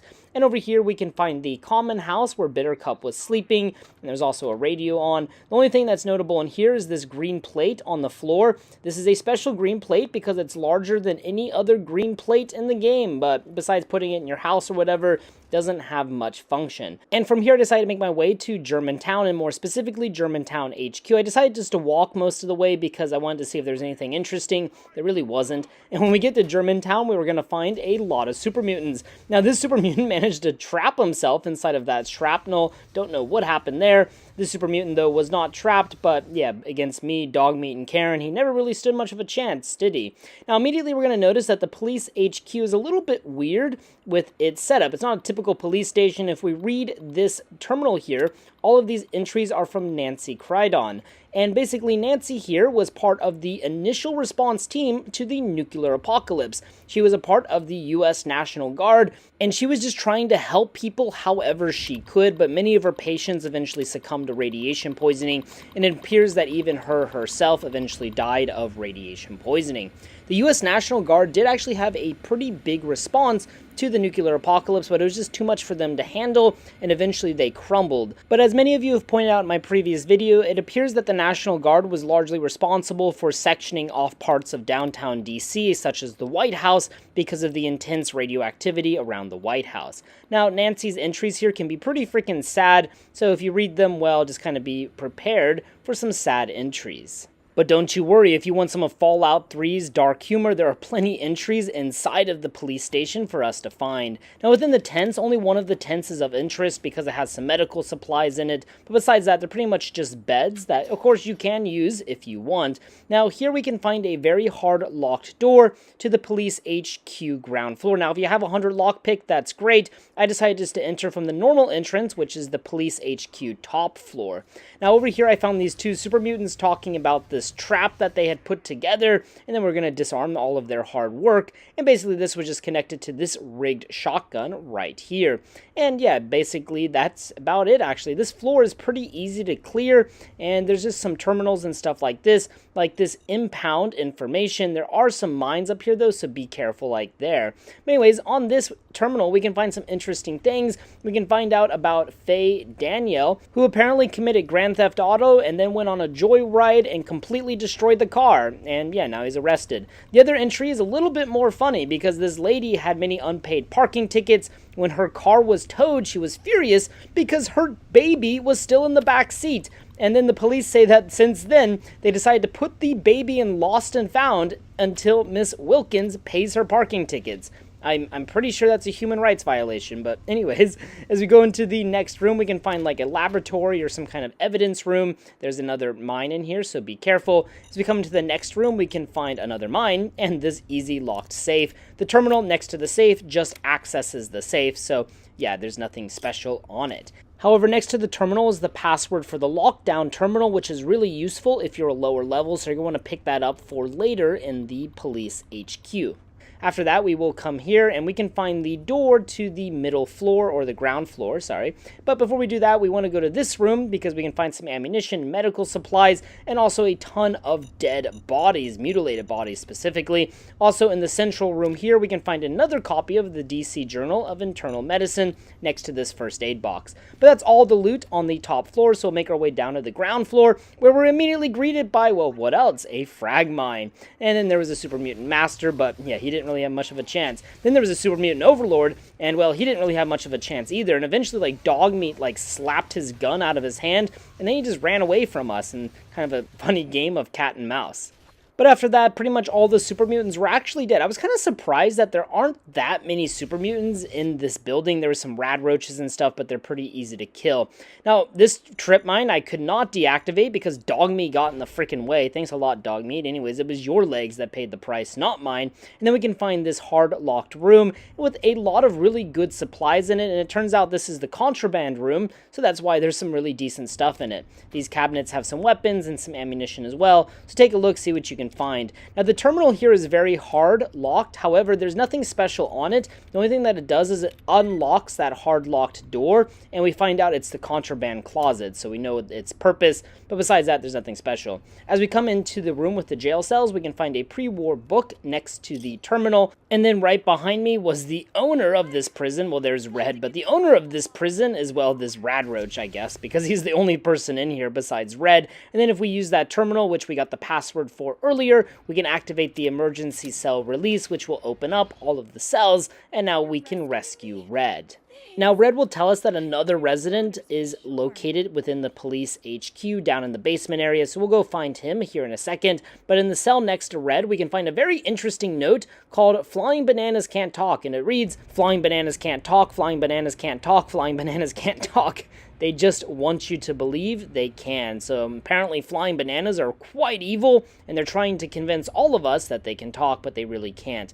Now, in this central room on the ground floor, over on this small desk, we can find a copy of Lying Congressional Style, so we'll go ahead and pick that up. And before we go down to the basement, we can find the 911 room where, like, all of the 911 calls come in. So if we go on these terminals, we can see the most recent 911 call log. This first one here seems to be some guy that was just high as shit and just really tripping balls over the phone. Eventually, the dispatcher said that he would be sending a patrol car to his address. Now, the next 911 log is quite serious and quite dark. This woman was calling for help. She thought somebody was breaking into her house. The person did break into her house, and then next thing we know, there's a man's voice that was telling the operator that everything was okay, and that his wife is just crazy. Really kind of dark. And then the last one is just a 911 call about a fire, but the guy is very calm for the most part. It's about as calm as you can be for your house being on fire, and it appears his family was safe. Now, after that, we will go down to the basement area where we are immediately greeted by some of these rad roaches. If we make our way through, you might want to sneak because you can find an interesting conversation between this super mutant and Shorty, and quite funny, the super mutant kept talking even though he was killed. Listen. Not your tiny bones, the man. Who are you calling little? So I guess the ghost of that super mutant will now be haunting the Germantown Police HQ, so when you come here next time, just be on the lookout for a ghost. Anyways, after that, we will go rescue Shorty, and in this supply closet right next to Shorty, there is a Nuka-Cola Quantum. It's kind of hidden right behind this metal box, so you won't see it from the entrance, but yes, it is there, and I did find it. Now, before heading back to Big Town, we wanted to go get one more supply closet right next to the firing range. We can find this average locked door. If we go inside, we can find a Fat Man, which is pretty good because I can repair my current Fat Man with it. Also, there's a copy of Tumblers Today. It's kind of blending in with the shelf, though, so I initially missed it, but I went back and grabbed it before I went upstairs. There's also a first aid box and ammunition box in the shooting range. But from here, we went back upstairs, we got Red, and we made our way back to Big Town. And here, all of the citizens will be very happy, of course, and they're like, wow, you are our hero. But if you talk to Red, she tells us that she's afraid that there will be more attacks in the future, and honestly, her idea is, well, very correct and a very good idea.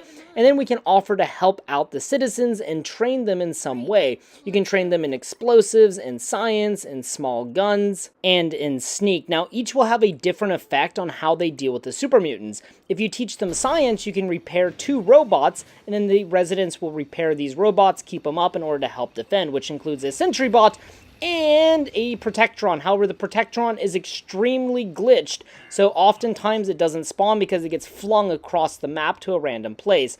Sneak is kind of lame, they just hide from the super mutants, so I decided to teach them small guns, because that way they actually fight and kill the super mutants, which I feel like is a pretty useful skill in the Wasteland, being able to fight and defend yourself. If you choose small guns, this small shooting range will appear behind in the junkyard, and you just kind of do some target practice with the citizens, just kind of getting them ready to fire a gun. And as you're practicing, eventually you will be ambushed by the super mutants, so now it's up to you and the good citizens of Big Town to help defend the town. And honestly, this defense is really easy. There's going to be 2 waves of 2 super mutants.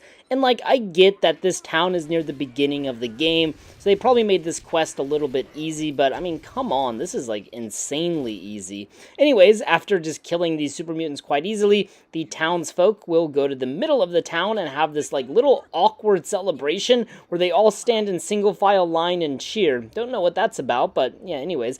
After that, we can talk to Red and she will thank us for helping out the town. But since I declined her reward because I'm such a saintly otter, we actually want to talk to Time Bomb, and for reviving him and saving the town, he will give us the Lucky 8 Ball, which is a unique item that can only be acquired from him. And the Lucky 8 Ball does exactly what you might think it does. It will increase your luck by 1 as long as it's in your inventory and it has a weight of 1, which is a small price to pay for, well, some better luck.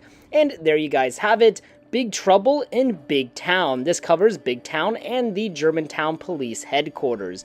A pretty fun little quest, but it is pretty simple. Just go kill the baddies, rescue the captives, and save the town. Kind of like a good old Western. Anyways, guys, let me know what you think of this quest in the comment section down below. As always, guys, if you have any recommendations or ideas for future videos or future locations, please post them in the comment section down below. Thank you so much for watching, and as always, until next time.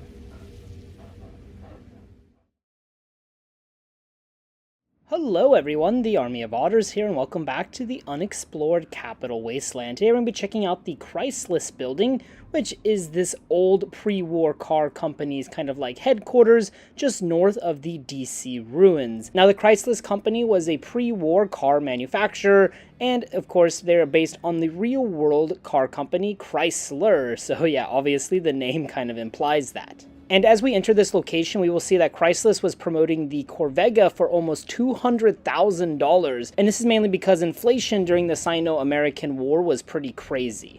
Now here's the Chryslus Building on the world map. It is just south of Bethesda Ruins and east of Springvale Elementary School. So this makes it pretty easy to get here in the early game. Now as we approach, we're going to find a lot of ruined buildings and stuff like that, but there's really not much of interest out here. There was that iBot that I just blew up that you could see. Besides that, really, there's not much of interest. Now, as we get up to the building, behind the building, there is something of interest. You can normally find 2 raiders running around this, like, baseball field, kind of playing baseball. However, they were being attacked by some outcasts. Don't know why these outcasts were here. I'm guessing they're just passing through the area. Now, there is a first aid box near the baseball field that had 3 stim packs in it for me, so pretty good. And then obviously at the baseball field, there, well, isn't much going on anymore because those raiders are dead. There is a small town just north of the Chryslus Building, but a lot of these houses are just destroyed and we cannot go inside any of them. Dog Me got stuck on this like Corvega car here, and then we went inside. Now there are 3 floors to the Chryslus Building, but basically you want to go down, not up. We can go on the 2nd floor, but we cannot go any higher than that. And this place is filled with super mutants. Now in this Nuka-Cola machine, I found a Nuka-Cola Quantum. Of course, that is just lucky. Now I started going left. In the first room that you find on the left, we can find a Nuka-Cola Quantum way back here in this office. Also, for whatever reason, there are a shit ton of cigarette cartons and cigarettes in this building. So I guess the employees of the Chryslus company really enjoy smoking.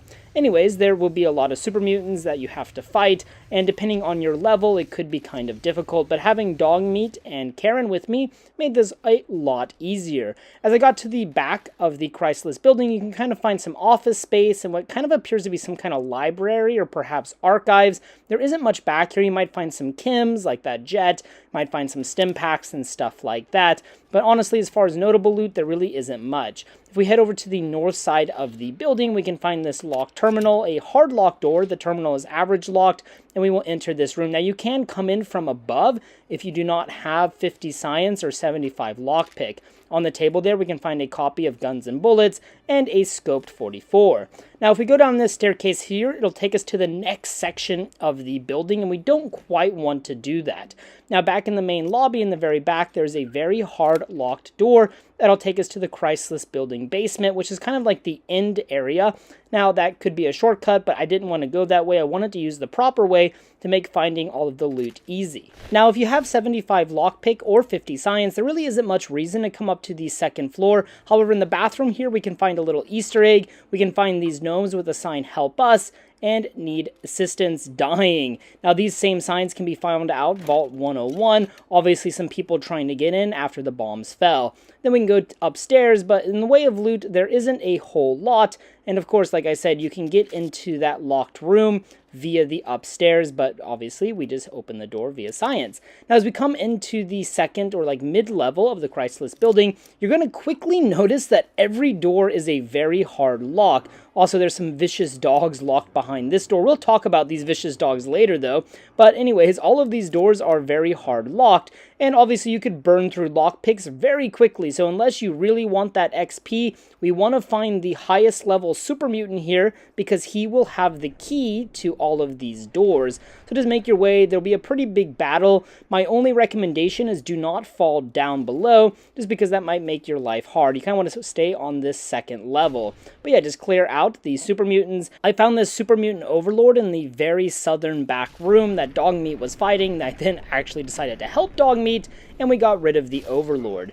And on the overlord's dead body, we can find the Chryslus Building master key along with some healing items. Now, while I was doing some research, somehow one of the vicious dogs got out of the very hard locked room, and then Karen just absolutely murdered him, of course. I have no clue how he escaped out of that room. Now, behind the first very hard locked door, we can find some rotting Brahmin corpses. Disgusting. And then, of course, we can go in the room with the two vicious dogs, or just one vicious dog now, and then kill the dog. But the room with the notable loot is this kind of middle room here, where you have these like terminals on the left, and if you go over by this mailbox, we can find a pre-war book, which is pretty darn good. Now, in the middle area, we can just find a lot of office space. There is some strange meat here, so we can tell that they're cannibalizing people. There's this skeleton that's been shoved into a shopping cart. Not sure what's going on there. In this really middle section, next to this Nuka-Cola machine, we can find this counter, and along this counter, we can find these bins. In the second bin to the right here,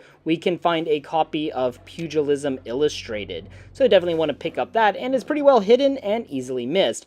Now, basically, we have all of these pins. They use the collapsed flooring in order to feed, like, their pet centaurs and stuff. There are gore bags above all of these, like, pins, and sometimes these gore bags have pretty decent loot, so you might want to take a look and see what you can find. Ammunition, bottle caps, stuff like that. In the one room with two desks, you can find a stealth boy. This is kind of in the middle of the room, so you can drop down, pick up that stealth boy.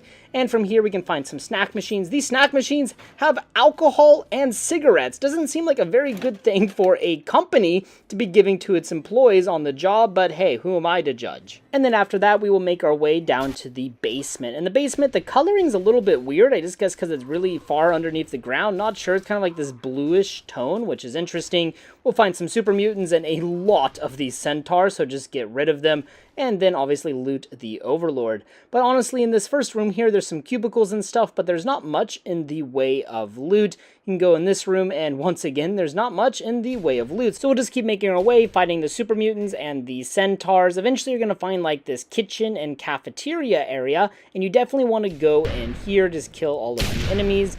And then if we make our way back, we will find a staircase. This staircase will actually take us to the top of the reception area, back where that very hard locked door that we picked at the beginning of the video was.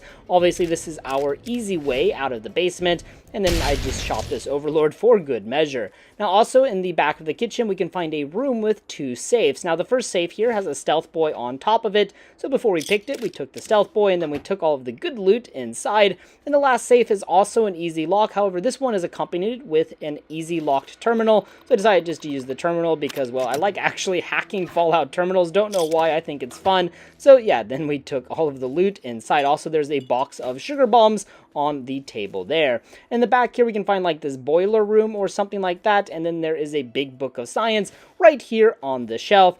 And that pretty much covers all the loot. There's also this gun cabinet. You can see if there's any good ammunition in there for you. And there you guys have it, the Chryslus Building. There's honestly not much reason to go here. Of course, it is a marked location, but yeah, the game never really directs you here. So besides just exploring, there's no other reason to come here. But it is a pretty cool building. It's kind of cool seeing how a pre-war car manufacturer would have been, how much it would have cost for a car. Pretty crazy. So yeah, all of that is really cool. So, what do you guys think of this location? Do you ever visit here? Do you ever loot here? Let me know in the comment section down below. Thank you so much for watching this episode of the Unexplored Capital Wasteland. If you have any recommendations or ideas for future videos or future locations, please post them in the comment section down below. And as always, until next time. Three Dog is perhaps one of the most famous characters in Fallout 3, and his associated quest, Galaxy News Radio, I'm sure is very famous. However, I'm actually not so sure, but as a kid, I was obsessed with Three Dog, and this was a quest I always looked forward to when playing Fallout 3. Now, this quest will take us to the Museum of Technology, which is based on the real-world Smithsonian Institute National Air and Space Museum, and it has some similar and identical exhibits. Now, while I'm sure that this location is heavily transversed by many players, there are a lot of secrets within this place, including secret loot and some secret hidden rooms with, well, more loot, and a place that is perfect for the Unexplored Capital Wasteland. Hello everyone, I'm the Army of Otters. Sit back, relax, and I hope you enjoy this episode. Now, the Museum of Technology is located on the mall next to the Washington Monument and Capitol Building, almost right in between both buildings. I made a video about the mall if you want more information about how to get here and all the combat and stuff that takes place. Now, even though I've already been here, super mutants will continuously respawn. I had 2 super mutant overlords spawn right outside the Museum of Technology as I fast traveled here, but not too much of a problem for me, Dogmeat, and Karen. After that, we made our way inside, where you'll be greeted by a small gang of super mutants. Honestly, these super mutants were really easy for me to take out, and I was kind of surprised there was not more enemies within the museum. But on the flip side of that, it made for a relatively peaceful experience within the museum where I could enjoy all of its exhibits. Now, right as we enter the museum, we can find a display for the 1861 Springfield rifle musket, which was used during the American Civil War, but the musket is gone. Also, we can find a prototype for a railgun, but the railgun is also gone. And then we can find a display of the M199. However, it is also missing, so all of these weapons are gone. Also, right at the entrance, we can find the Wright Flyer 1, which was the first ever airplane flown in Kitty Hawk, North Carolina, designed by the Wright brothers. And we can find this central reception desk, but honestly there's not much in the way of loot here. Now, if we go over to this museum information terminal, there is something of interest. Besides all the normal stuff, you're going to find this one entry titled number 000, and if you read it, you're going to find this entry from Prime talking to his good friend Jiggs, talking about how he's hid loot inside of the museum and that he set up a puzzle in order to solve it. After reading this entry, 000 will change to 001, and we have to solve a puzzle. This puzzle is pretty easy to solve. Just select the prime number. For the first one here, it is number 19. And besides that, on the first floor, we can find this research terminal over here in the western corner. Honestly, there's not too much of interest in it. If you want to read it, go ahead, but it just talks about some of the shenanigans going on in the museum, like the fact that the computers were infected by a virus. Now, we go over here to the southwest corner. We can find a display for a Rob Coy Stealth Boy developed by Robert Mayflower, and then we can obviously take the Stealth Boy for ourselves. So a pretty darn good find, if I do say so myself. Now, if we head to the back southern part of this place, we can find a staircase that leads up to a security room. Up here next to the museum maintenance terminal, we can find a copy of Nikola Tesla and You. Then we can find some other information about the shenanigans going on in here, like how in the men's restroom, the staff were not flushing the toilet. Absolutely disgusting. Also, there's a turret control terminal, and you can hack it in order to activate the turret system. However, I have no clue why you would do this because the super mutants are so easy to kill in the first place. Why would you need the turrets? As we leave this part of the museum, we can find a first aid kit. And as we come up to the second floor here, we can find an American flag that was taken from the wreck of the USS Ibn Atoll, which was a naval cruiser sunk by the Chinese when they invaded Alaska. Also, we can find some portraits of some lesser-known American inventors, including the creator of adhesive tape, the creator of the cash register, the creator of the parking meter, and the creator of windshield wipers. As we proceed into the next room, we can find a display with 2 more stealth boys, and we will happily take those 2 free stealth boys. The next section of the museum, which is about today's technology, has since collapsed, which is quite unfortunate. We could probably get some really useful loot in there if it had not collapsed. As we proceed further, we can find an exhibition brought to us by Vault-Tec that kind of showcases their vault technology, and it serves as nothing more than Vault-Tec propaganda, showing how great and amazing the vaults are. I find it kind of ironic, though, that there's blood and stuff kind of splattered all across this little demonstration, which was kind of a tale of things to come for the Vault-Tec vaults. But basically, it just kind of shows off all of the technology within the vaults. It shows a bedroom, a kitchen, and also a theater room for entertainment. Unfortunately, though, there's really no useful loot in these parts, and it just kind of serves as a funny little tidbit towards the vault. As we exit the vault, we can find another display that is empty, and then we can find the door that takes us to the west wing of the Museum of Technology.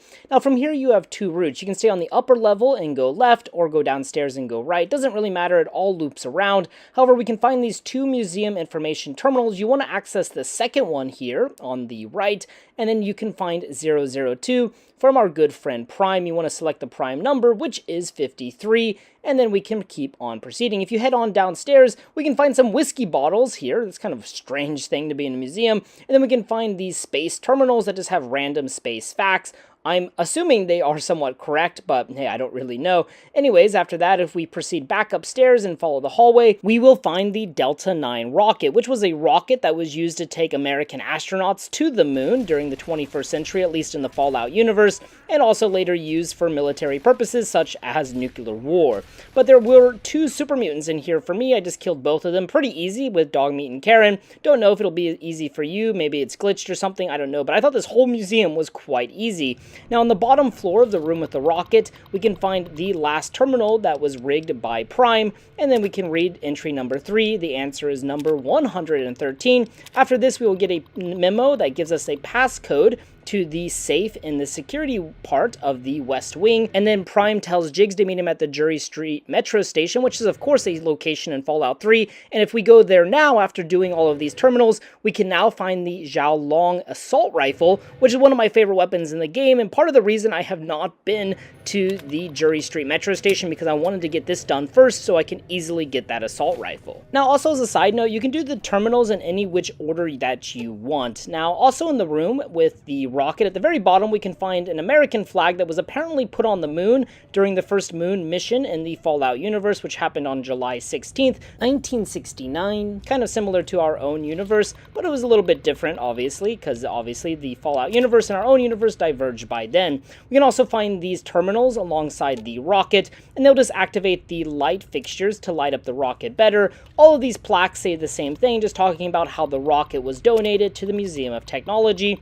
And also on these terminals, we can find some information about the history of these rockets, but all of the terminals and all of the plaques say the exact same thing, so it's not that interesting. Now, the 2 interesting things in this room is there's 2 hidden areas. The first area on the second floor, if we just walk around the railing and then this little ledge, we can find a bed at the back of this like little corner, a mine box, an ammunition box, and then a skeleton that is obviously well dead, a stim pack, some jet, and an assault rifle. And if we proceed up to the next floor, we can find another very similar situation. Just kind of hop on the rail, follow the ledge across, and then we can find a door. And it appears that this used to be an old maintenance room or something. We can find 2 skeletons on this bed, perhaps a couple that died here, a copy of Guns and Bullets here on the desk. In the refrigerator, there are 2 unique Nuka-Cola bottles For whatever reason, these Nuka-Cola bottles are smaller than most other Nuka-Cola bottles in the game. Also, there's a stim pack and 4 purified water in the fridge. Now, if we proceed over to this door, we can find a staircase. However, it has since collapsed, so obviously the real way into this room is no longer accessible. But yeah, if we do some jumping shenanigans, we can easily get up here. Now, on the top floor, there is a Nuka-Cola vending machine, some more terminals and plaques, and also a very nice view of this rocket top to bottom. Now, behind us is an average locked door that leads to a small maintenance room. You can go ahead and pick it. It doesn't really matter. On the bottom floor, you can also follow a small hallway that'll take us to this same exact area. Immediately as we come out here, we'll be greeted by this super mutant and also a P-50 airplane, so that's pretty freaking cool. And also right behind us, we can find the lunar lander used in this universe as the machine that carried the first astronauts to the moon, kind of in the Fallout universe's version of Apollo. Now, the name of the lunar lander in the Fallout universe is called Virgo 2, and they landed on the moon on July 16th, 1969. In our own universe, the Apollo 11 astronauts, Buzz Aldrin and Neil Armstrong, landed on the moon on July 20th, 1969, so 4 days after the astronauts in the Fallout universe. Don't know if that's a good or bad thing. Perhaps we're not as good as the people in the Fallout universe. Don't know what it means. But what I do know is we do want to find the Virgo 2 lunar lander for 3 Dog, because we want to take the Virgo 2 dish in order for the Galaxy News Radio broadcast to become stronger. Now, after this, we can proceed to the planetarium. The front entrance to the planetarium is actually near the entrance to the West Wing, as you can see here. As soon as we enter, the planetarium will activate and begin its little projection, its little star show. It's actually kind of cool. You can watch it if you want, but it will malfunction. Obviously, they were having some problems with it. We can learn more about that on the terminals inside the little maintenance room here. Now, if you completed all the terminals and you don't have 100 lockpick, on the left there's a 100 lockpick gun cabinet that you can access. However, you need to go to the West Wing security room first, which we will show after this. But for now, there's a medical kit, a Nuka-Cola Quantum, and then the gun cabinet has a very hard lock with some decent loot inside. It's not incredible, but it's not bad either. Now, also in this room, we can find an easy locked planetarium terminal. However, the only thing on this terminal is the ability to unlock the planetarium exit. However, the door is literally blown off, so it doesn't matter. It doesn't work. Now, in the planetarium room itself, we can find a terminal that will deactivate the projection in the show. This might be ideal for you just because it literally won't shut up until you deactivate it. That way you can get some peace and quiet.